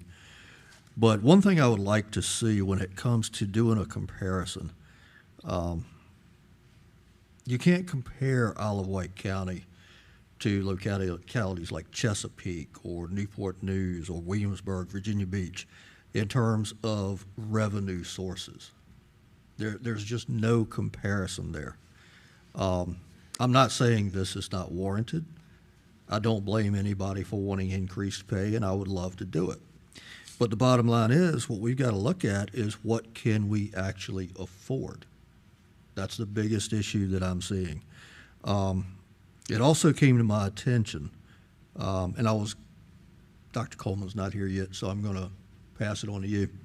It came to my attention that in 2006, MGT of America did a comparison study such as this, but it was based on like-sized populations. I sent an email, I CC'd you, Dr. Kramer. Actually, Ms. Briggs, you might be able, you're probably the best one to talk to about this. I would like to get a copy of that, and also for every board member to view as well. I know that 2006 is totally different from 2026, but it might give people a better understanding or a better likeness in comparing like-sized populations. That's what I'm looking at. That's pretty much what I've got at this point. If you could get that out to the board members, that would be great. All right, thanks. I appreciate it. That's all I've got. You might also want to take into consideration the local composite index, and that goes ahead and measures localities' capability, of meeting its obligations, which it is referenced in the budget document, and all of our surrounding localities, with the exception of Williamsburg, and we're really not that far behind from Virginia Beach. We're all relatively close. So I think that might be a better comparison, because it's determining the locality's ability to pay versus just straight population. Or take that into account as well. It wasn't necessarily just population, but revenue source, ability to pay. That's what I was looking at. Having the ability to pay, one thing I don't want to do is increase taxes on everybody. I know that's not our job, but we've got to take that into consideration as well when it comes to budgeting for things like this.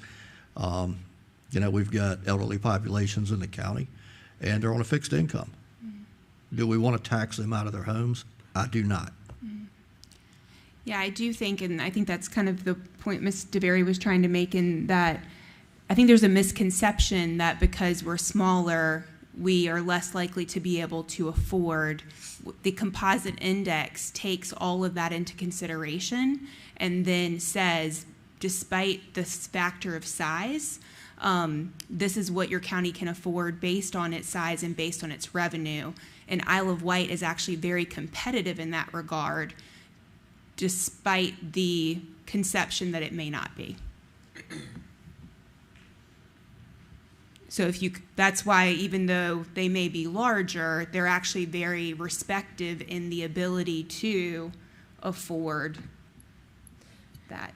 Because your local composite index takes into account your assessed value, the income, the gross income in the county, as well as sales tax. So, and as of last year, I think it's still the same for this upcoming year, but we have the fourth highest local composite index, meaning we do have based on those factors, we do have a very good ability to pay. But currently, we're ranked 11 out of 15 school divisions in our teacher pay. John? Ms. Perkins. Is that the ability to pay for the school or for all of the county expenses as a whole? This is how the state determines how much basic aid and so forth they're going to give you. So based on your local composite index, the locality must come up with the difference. So it's the county as a whole, but it is a tool for determining schools' finances. So a lot of it's dependent upon how the county is allocating the resources. Correct. Okay. Mm-hmm. Because every county has those choices to make. Mr. Berry, the tax rate is not included in the composite index, is it? No, sir. Okay, I didn't think so. That has a big bearing on it as well. These other areas that pay a lot more, they also have higher taxes than we do.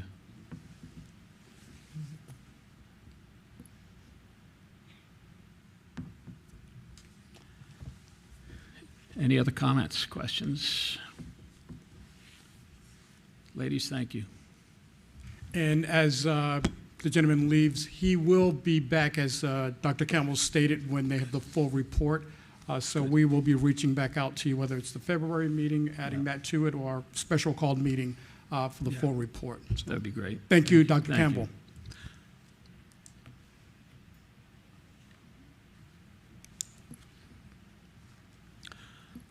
Okay, Mr. Vera, you're up again with the monthly financial reports. Yes, sir. So as of December 31st, the finances, we're still in good shape. Just a couple of things to point out, because there's nothing out of the ordinary, but with regard to the health fund, through December 31st, we still have more deposits, more money going in than is coming out. So that's a positive. On the grant funds, I just wanted to make comment that a couple of the title grants, Title I and IV, I think, we have not been able to request reimbursements because VDOE is behind on getting those grants allocated within the Omega system.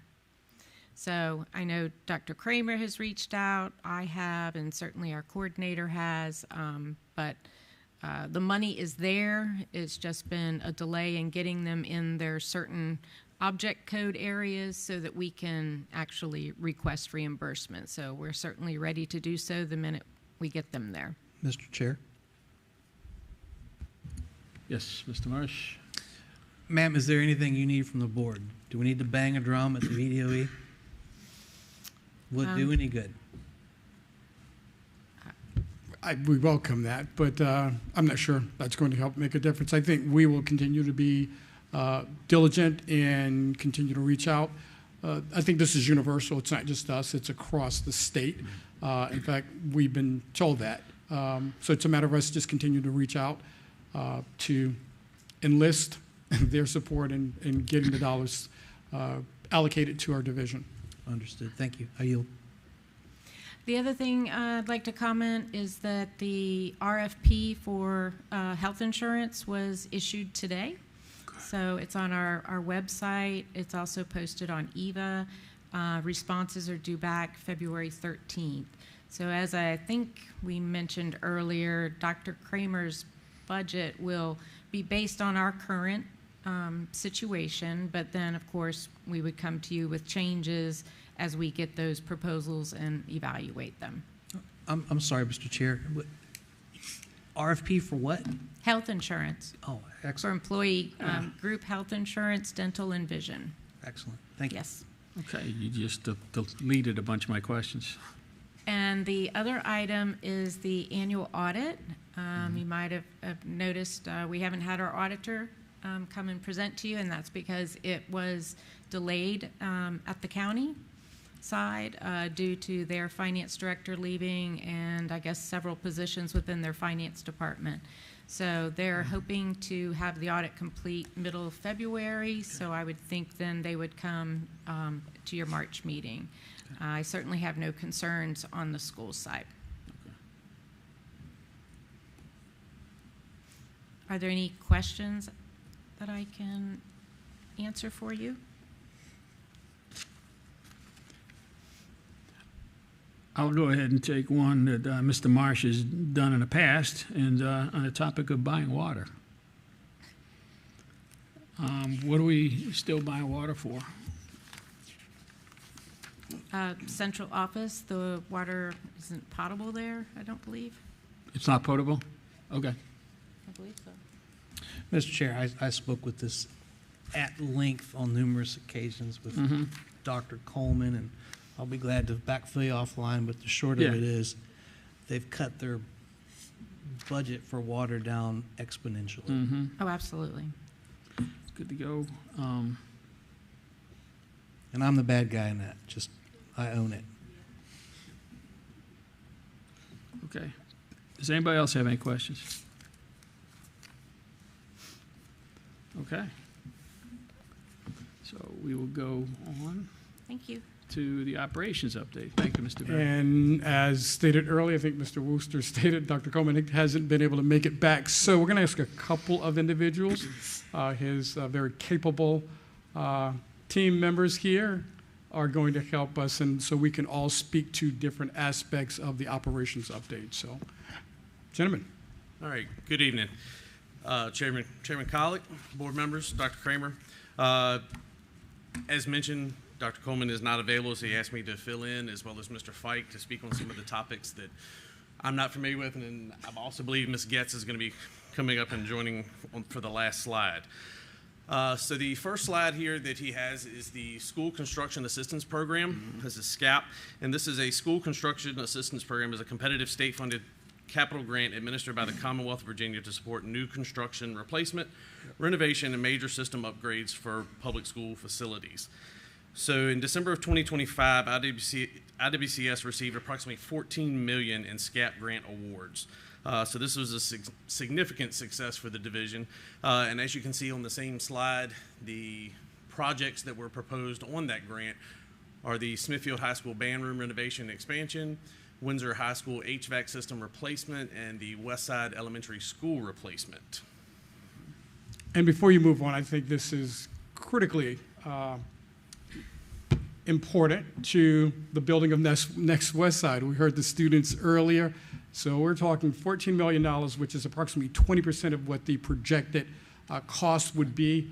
And we are one of the few divisions in this region, and I think there are only probably a little more than a dozen and a half who received funding through this grant. So this is huge. And I think, Mr. Berry can correct me, I think we received the third largest allocation in the entire state. So this is huge for our community, $14 million for this project from the state that will not come from local county coffers. So huge for our division. So thank you for mentioning that. I might correct Mrs. DeVere, and we are still waiting on additional information from the state. Ms. DeVere and I had a chance to speak with a representative from the Virginia Department of Education, and they will be sending additional information pertaining to this in terms of when we will need to begin using this and how we can use these dollars, et cetera.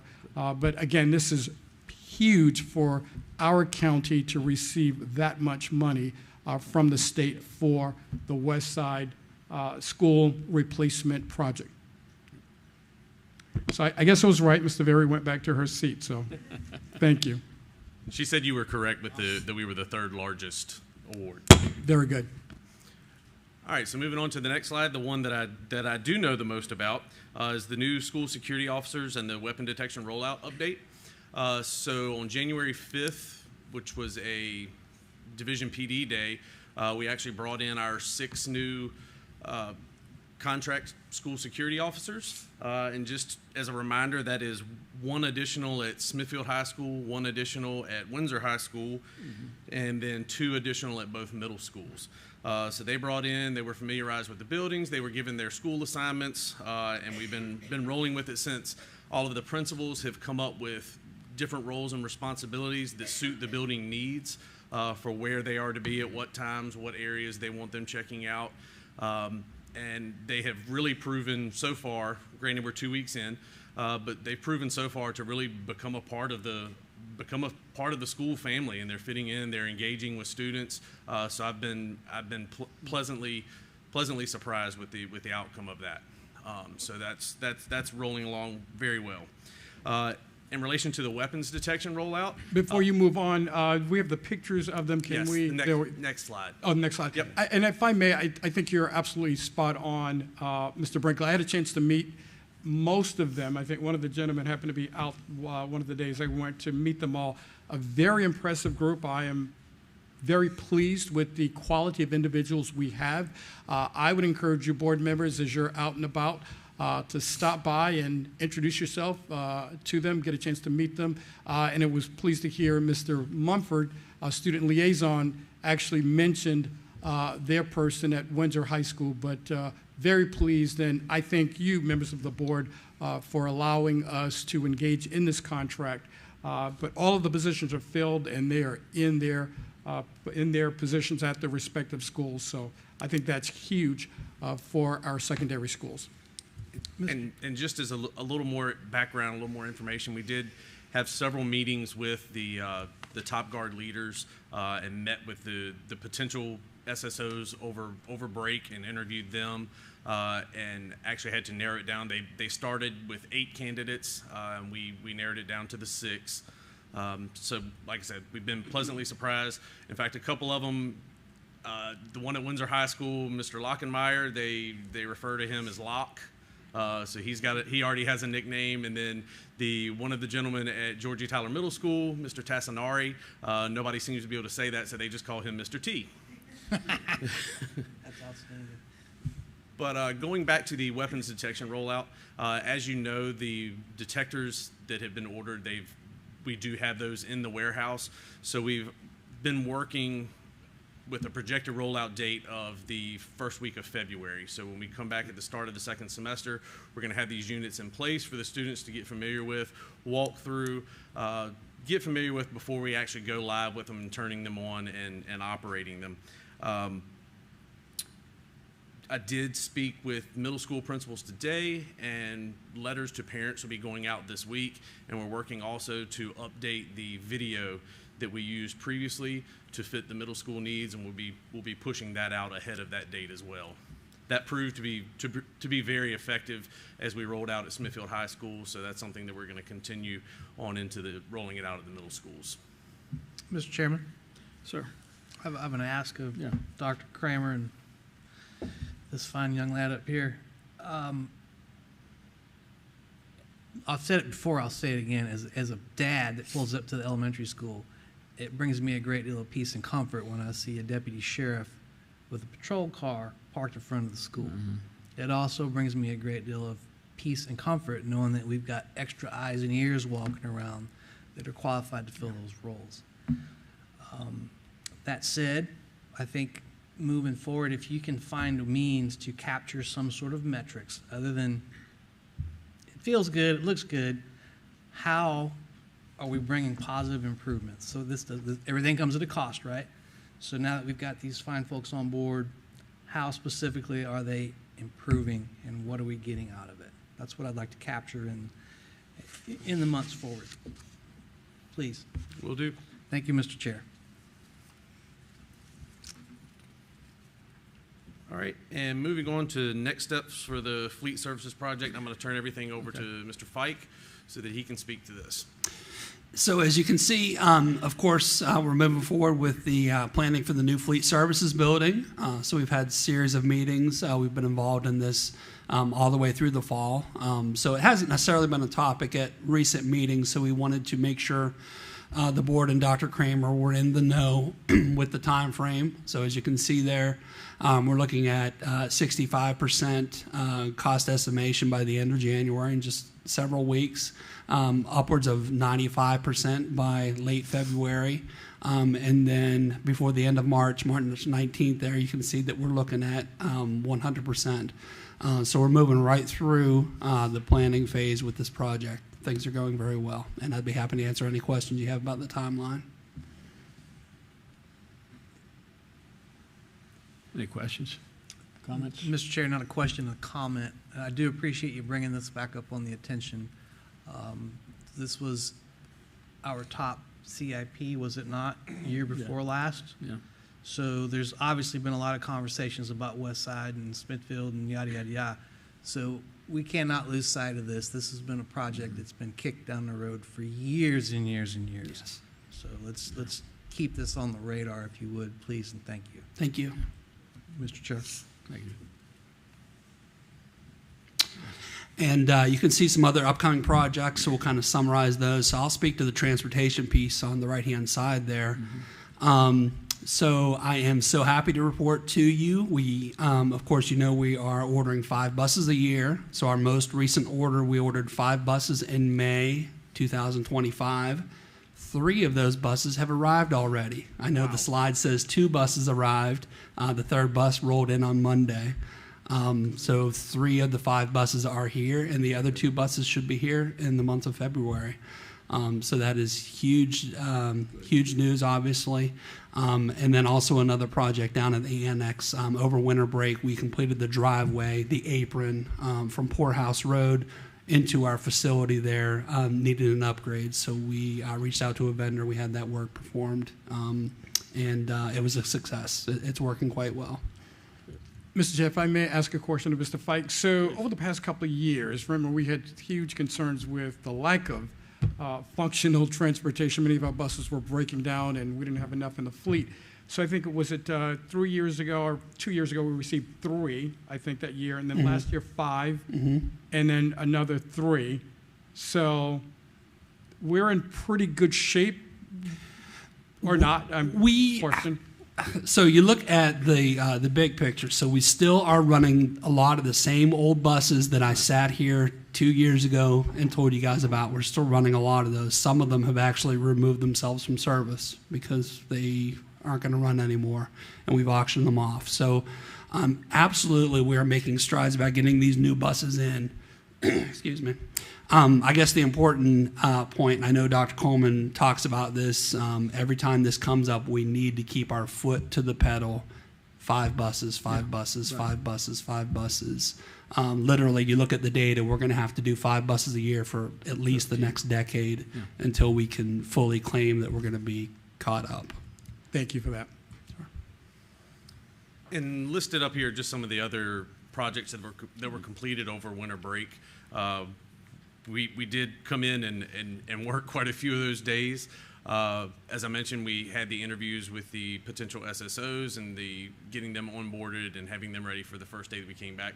But in addition, we had restroom upgrades at Westside Elementary School, roof repairs here at Westside, cafeteria lighting replaced at Carrollton Elementary, and the full transition of the IT department. They have now completely moved into the new location at the new building, so all of that is completely moved. ADA bleacher sidewalk poured, and the final permit was received. Playground drainage improvements completed at Windsor Elementary School. The 2026-2027 division-wide immunization plan in development. And then Mr. Fike already spoke to the buses and things at transportation. Carpets cleaned at Hardy Elementary School. Baseball and softball fields prepared and ready for them to begin conditioning. And then full restoration completed following the Carrollton sprinkler pipe incident.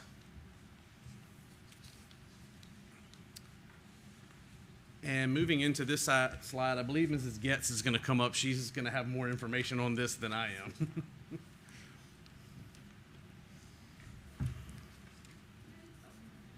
Good evening. So special education and operations, this is a joint project between the two departments. And it's in progress. It's not completely done yet. But what we were able to do is take a driver's education classroom and 2 special education classrooms at Smithville High School and totally reconfigure the space because there were 3 large spaces. And with those spaces, we now have a transition and job coaching lab. We have 3 instructional classrooms, and then we have a therapy room that we've been able to reconfigure. So again, it is being used. It's not completely done yet, but we're very excited to have these new spaces that can be utilized at Smithville High School. And just for your information, it was used, we were able to use funds from CSEP. So when you pay into CSEP, they do set aside money that can be used by divisions that house CSEP programs. So because Smithville High School houses a CSEP program, we are able to request that money from CSEP to use to upgrade facilities. And so that's what we were able to do. So it was about $63,000 that we were able to receive from CSEP to use to make these upgrades. Thank you for mentioning that, Mrs. Getz. And board members, as you will remember, we actually sent the board memo and we sought your approval prior to doing that. And at our CSEP meeting, that was approved by that joint board to allow us to do that. So thank you for mentioning the funding source. Mr. Chair? Sir. Ms. Getz, how many, if any, students from neighboring divisions in CSEP do we bring in?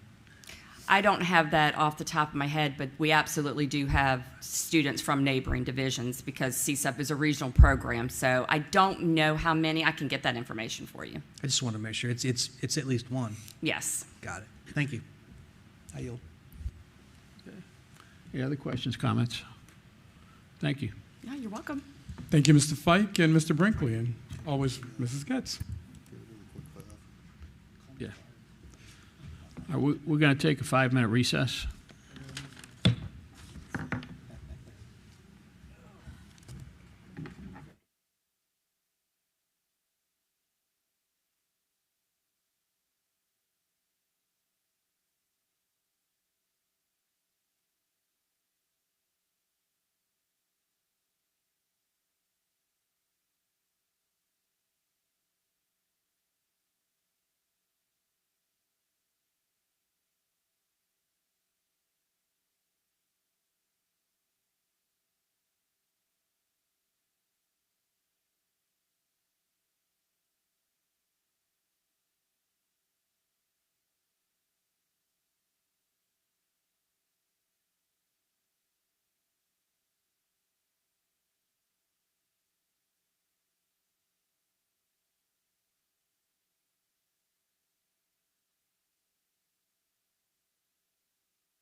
We are back in session.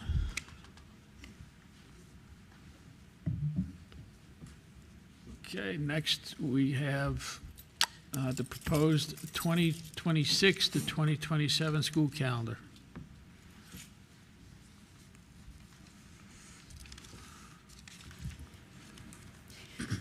So I'm going to clarify and say this is a proposed draft because this is a heads up of what we're anticipating putting out to the community, employees, students, parents, to survey them for comments.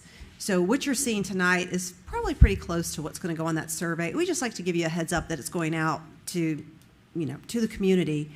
What we typically do is we have the survey open, we ask them for input, feedback. Then in February, we bring you an actual proposed calendar for first read, just for information purposes. And then in March, we come back and ask for your approval on the final calendar. At that point, we'll have a few more things finalized on here, such as when each quarter ends, when report cards are going to go home, interim reports, homecoming. But for now, really the dates off, the holidays and such are kind of the key things. I do want to just point out a few things. We will be starting later in the fall because Labor Day comes in on Monday the 7th, so the first day of school will not be till Tuesday the 8th. And the other thing that just to make you aware of, one of the things we're proposing is changing the last day of school. School's going to go a little bit later next calendar year, likewise, to match how it starts. But Saturday, June 19th is a federal holiday, Juneteenth. So we know it's going to be observed Friday the 18th. What we've typically done is our graduations are on that Friday after the last day of school. Right. Our concern is that that's a federal holiday. That may make it challenging for folks. So the proposal right now is we would end school on Wednesday the 16th. We would hold graduations on Thursday the 17th. And we'll see what kind of feedback we get about that. But it's just making you aware if you were wondering why it looks a little different. So, but we'll bring all that. I'll bring all that feedback to you, back to the board in February, and ultimately, you guys get to make that decision as to what we're going to do. Do you have any questions about what we're proposing here? I mean, it's just once again, just preliminary to let you know what's going out there on the survey. It just seems to me that the spring break is quite a bit early. Yes, sir. Next year. Easter Sunday is Sunday, March 28th. So typically when Easter comes early, the break follows Easter. So that's, yes, sir, it is early because of when Easter falls. We still do our spring breaks right now based on Easter. Okay. I believe the school divisions on the south side of Hampton Roads still base their spring break on Easter, where the divisions on the peninsula have all aligned their spring break to just be the first full week in April. So based on that, I imagine you're going to see the south side school divisions just doing what we're doing and having it at the end of March. Okay. Well, Yes, that's sir. when I look forward to seeing what the parents Yes, sir. say. Absolutely. Any other questions? Okay, thank you very much. Thank you. Dr. Kramer, the floor is yours. Thank you, Chairman, or as Mr. Mumford said, new Chairman, Mr. Colick. Let's start with acknowledging our ISLE Award recipients. So for the ISLE Award recipients for December, for the Inspire Award, the recipient was the Western Tidewater Community Service Board, and you see us there, top left, and we are dressed in our wonderful holiday regalia because we were doing something else, which I'll speak to in a moment. But a huge thank you to Western Tidewater for all that they do for our students and our community. For the Succeed Award, the recipient was Katrina Addison, cafeteria manager at Georgie Tyler Middle School. And for the for the lead award, the recipient was Dr. Jennifer Carey, our coordinator of federal grants and other initiatives, and other programs she leads as well. And for the Empower Award, the recipient was Miss Alicia Johnson, one of our talented social workers, there bottom right. So again, congratulations to all of our ISLE Award recipients for all that they do for our students and for our community, and a round of applause to all of them for all that they do. Okay, next, Smithfield, the Christmas parade. I was invited by Chief Howell, and thank you, Chief Howell, for allowing me to accompany you, and thank you to the Smithfield Police Department for allowing me to ride along with the chief in the Smithfield Christmas Parade on December 13th. And our schools were well represented in that parade as well. Next, the Smithfield High Choraleers at St. Luke's. Pleasure to attend the 2025 Holiday Concert Series by the Smithfield High Choraleers in the Carol by Candlelight performance. The student performers were truly outstanding. Thank you, Smithfield High Choraleers and Smithfield High Director, Ms. Katie West, for putting on that production and representing our division and our community so well. Next, the Candy Cane Delivery. One of our very popular annual traditions took place on December 18th with staff from the Wight County Schools Administration Office visiting our elementary schools to spread a little holiday cheer. These visits, highlighted by smiles, festive greetings, and a simple candy cane, provided a wonderful opportunity to connect with our youngest learners at all of our elementary schools. And our staff, you all do a great job of dressing up, and everybody engages. I think you had a chance, Mr. Colick. I think I barely missed you, but I think you had a chance to see some of this, at least at one of our schools as well. So that was a great day for our community and for our elementary schools. Next, sounds of the season. Over the break, Carrollton Elementary's Cardinal Choral and Hardy Elementary's first grade chorus were featured on WTKR News 3 and WGNT, The Spot, Norfolk 27, as part of the Sounds of the Season series. Both performances are available for viewing on the IWCS YouTube page. Congratulations to both Carrollton and Hardy Elementary Schools for representing our county so very well. Next, the Smithfield Little Theater Winter Wonderettes. Oh, look at this. The Smithfield Little Theater presented the Winter Wonderettes holiday production. Members of the Isle of Wight staff and I had the privilege of attending the production, one of the productions, to support our multi-talented board clerk, the one and only Mrs. Jessica Whitlow, yes, as she starred in the performance, and I might add that she was truly outstanding, and I say that I'm biased, but I'm also objective. You were awesome, Mrs. Whitlow. Congratulations on a great performance. And this was just one of the nights. In fact, I think we had another group of colleagues and staff members who attended on another one of the Fridays. And unfortunately, I don't have those photos, but lots of folk who support you and love you and came out to see you and to encourage you. But great job for representing not only our division, but the community, Mrs. Whitlow. Does anyone want to say something? I see. Nobody came. Go ahead, Mr. Marsh. What do you have to say, sir? I'm sorry I didn't make your show. Yeah. I'm sorry. There will be others, I assure you. Correct, Mrs. Whitlow? Yes. All right.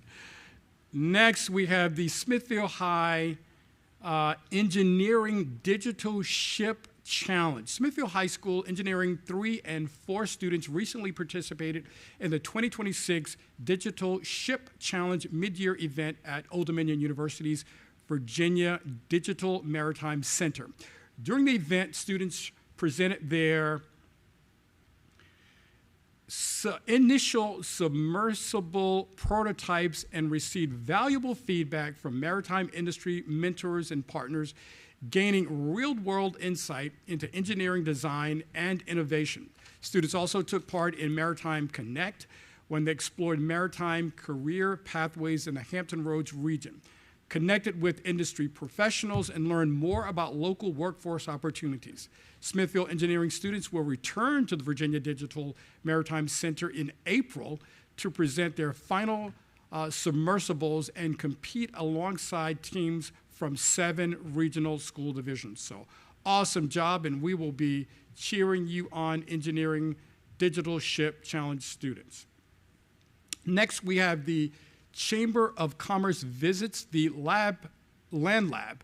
Thank you to the Iowa Wight County Chamber of Commerce for visiting our agricultural land lab on January 13th and hosting your board meeting on site. We appreciate the opportunity to showcase our facilities, our programs, and sharing learning in action as Mr. Brittle and our agriculture students led a tour of the farm and animals. Thank you, Mr. Brittle, Mr. Judkins, and our talented land lab students.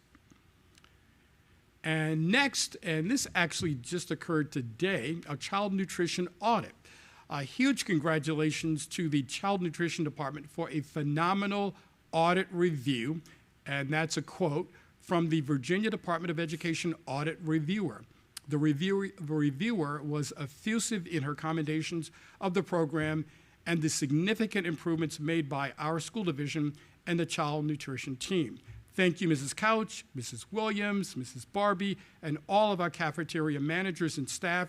And if I may, I would like to read verbatim from the actual audit finding, which we will be getting to you, board members. The auditor stated that it was a phenomenal review, quote, and she further stated in the report itself, under the leadership of a passionate director, the program is solid. The best part of the integration of the agriculture program and highlighting foods that the students help to cultivate themselves. The division really exemplifies many best practices and sets a high standard for other programs across the state. This is literally taken from an audit, and you rarely hear those kinds of commendations in an audit report. And again, this literally just occurred today with the auditor from the Virginia Department of Education. Absolutely.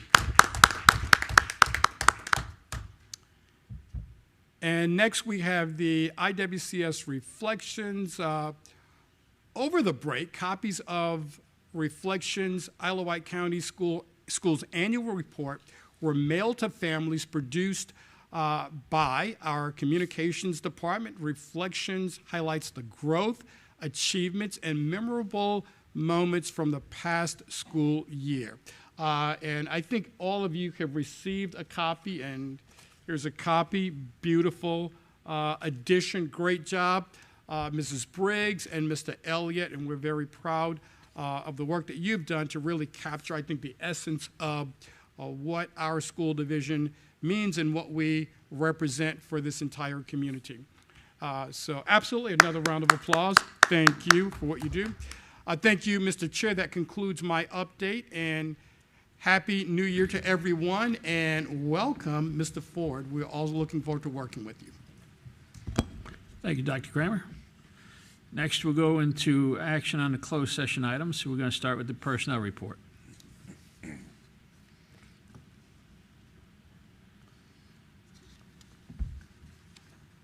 It's number 18, yeah. Mr. Chairman, I move to approve the personnel report as presented, a copy of which can be obtained from the school board clerk. Second. I have a motion and a second. Is there any discussion? There is no discussion. The clerk will take the vote. Mrs. Perkins? Yes. Mr. Wooster? Yes. Mr. Marsh? Yes. Mr. Ford? Yes. And Mr. Colick? Yes. And next, we have the consent agenda. Mr. Chair, I move to approve the consent agenda as attached and presented. Second. I have a motion and a second. Is there any further discussion? Hearing none, the clerk will conduct the vote. Mrs. Perkins? Yes. Mr. Wooster? Yes. Mr. Marsh? Yes. Mr. Ford? Yes. And Mr. Colick? Yes. And I'm going to take just a minute here and thank some people for some donations to our schools. To Child Nutrition, Keurig, Dr. Pepper, donated some carts, paper, freezer, refrigerators, desks, chairs, storage carts, and snap frames. Wight County Schools received school and office supplies from Smithfield Library. Carrollton Elementary School received $250 for the reading program from the Women's Club of Smithfield. Thank you to everyone who donated. Next, we have action on new business, the policies for first read. If there are any questions, Ms. Briggs will be up to answer them.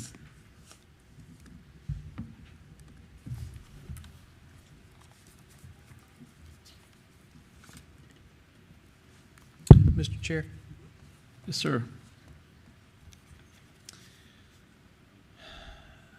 I did have a couple questions, and Mrs. Briggs has already, I think it was Mrs. Briggs that answered it, but I asked her to give me a little background on the policy changes, because this one caught my attention, specifically the bit about rates of pay, exempt versus non-exempt. And so I was hoping she'd be willing to say that out loud for the board and the audience.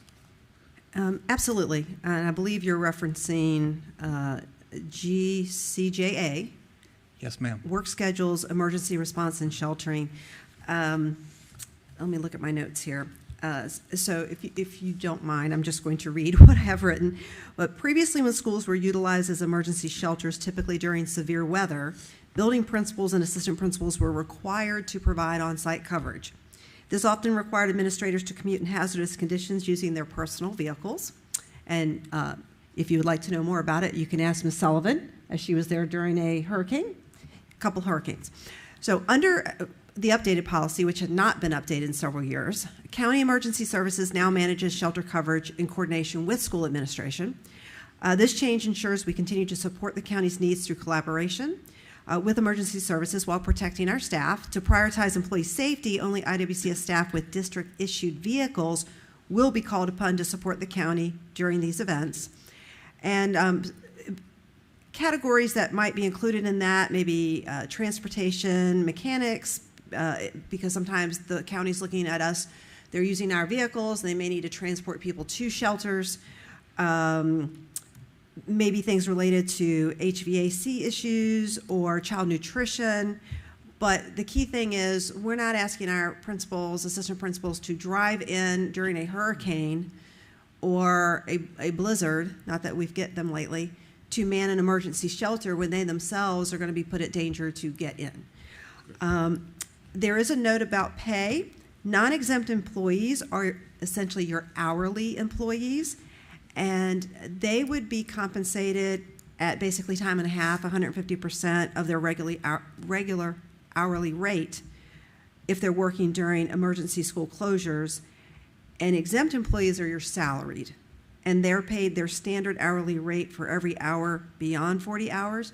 But a point to note is that pay is reimbursed from the county. That's not, we're not paying them. That is from the county. We keep a timesheet for anybody that's called in, and that's something that, due to an emergency situation, the county reimburses us. I know that was a little lengthy, but that's... Thanks for the clarity on that. Yes. That's a lot, but it's a lot. It helped to understand what was going on there. Yes. Thank you.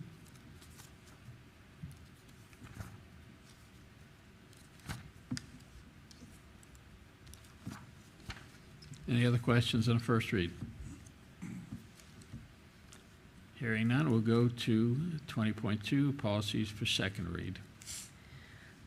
And we only have one. This did come back up in, I want to say August, September perhaps, and we're bringing it back as it was originally written. Should the board agree to adopt this before that occurs, I do want to ask that there is a minor amendment included with that motion. In the section that's underlined, the third paragraph, it says each school that has an athletic emergency action plan or cardiac emergency response plan ensures that designated personnel, including school nurses, athletic trainers, and coaches, are properly trained in first aid, cardiopulmonary resuscitation, CPR, and the use of automated external defibrillators, AEDs. For clarification purposes, I'm requesting or recommending we add the word athletic in front of coaches. And the reason is we do have many positions that are considered coaches but are instructional of nature. Yeah. Reading coaches, instructional coaches. We have some coaches that do clubs. They may be considered coaches. But the intent of this, as you can see, was referencing athletic. Yeah. So I just would like that noted if the board elects to approve this tonight with the addition of the word athletic before coaches. Yep. Good to go. Mr. Chair, if I may. Yes, Mr. Worcester. Please correct me if I'm wrong, but policy EBBA was one of the ones that came before the policy review committee. And I believe that we had added, instead of saying properly trained in first aid CPR, properly certified in first aid CPR and use of AED. Am I incorrect on that? That was supposed to go back to the policy committee for review, and then nothing ever came from that. I think it was November, so. Yeah, because I was under the impression that was pretty much finalized at that point.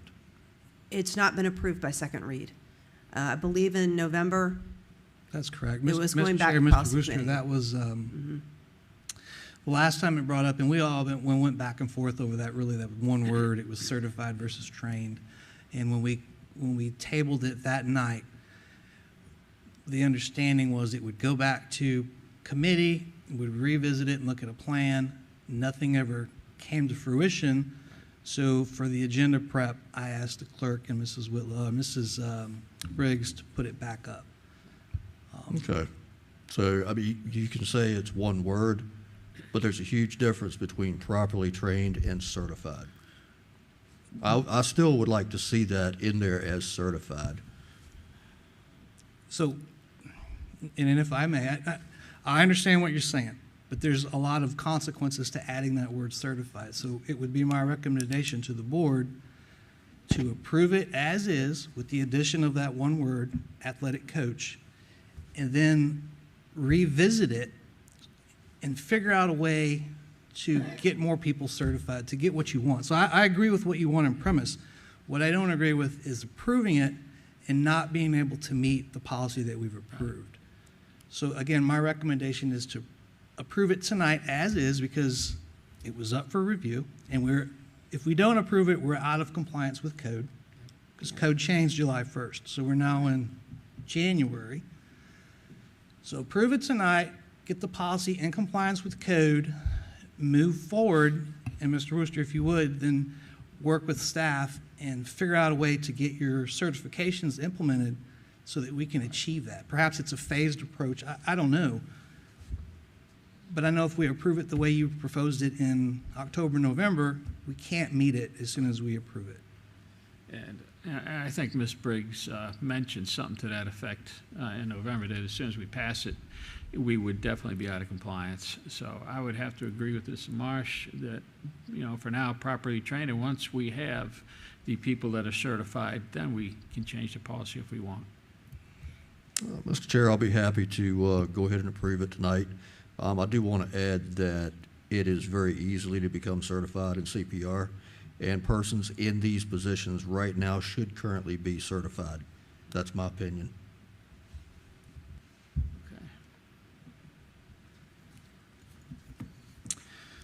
Mr. Chair, I would move to approve policy EBBA as presented to include Mrs. Briggs' recommendation to add the word athletic in front of coaches. Period. Second. Okay, we have motion and second. Any further discussion? Hearing none, the clerk will take the vote. Mrs. Perkins? Yes. Mr. Wooster? Yes. Mr. Marsh? Yes. Mr. Ford? Yes. And Mr. Colick? Yes. Okay, that brings us to board member comments, reports, and information. So we'll go ahead and start with Ms. Perkins.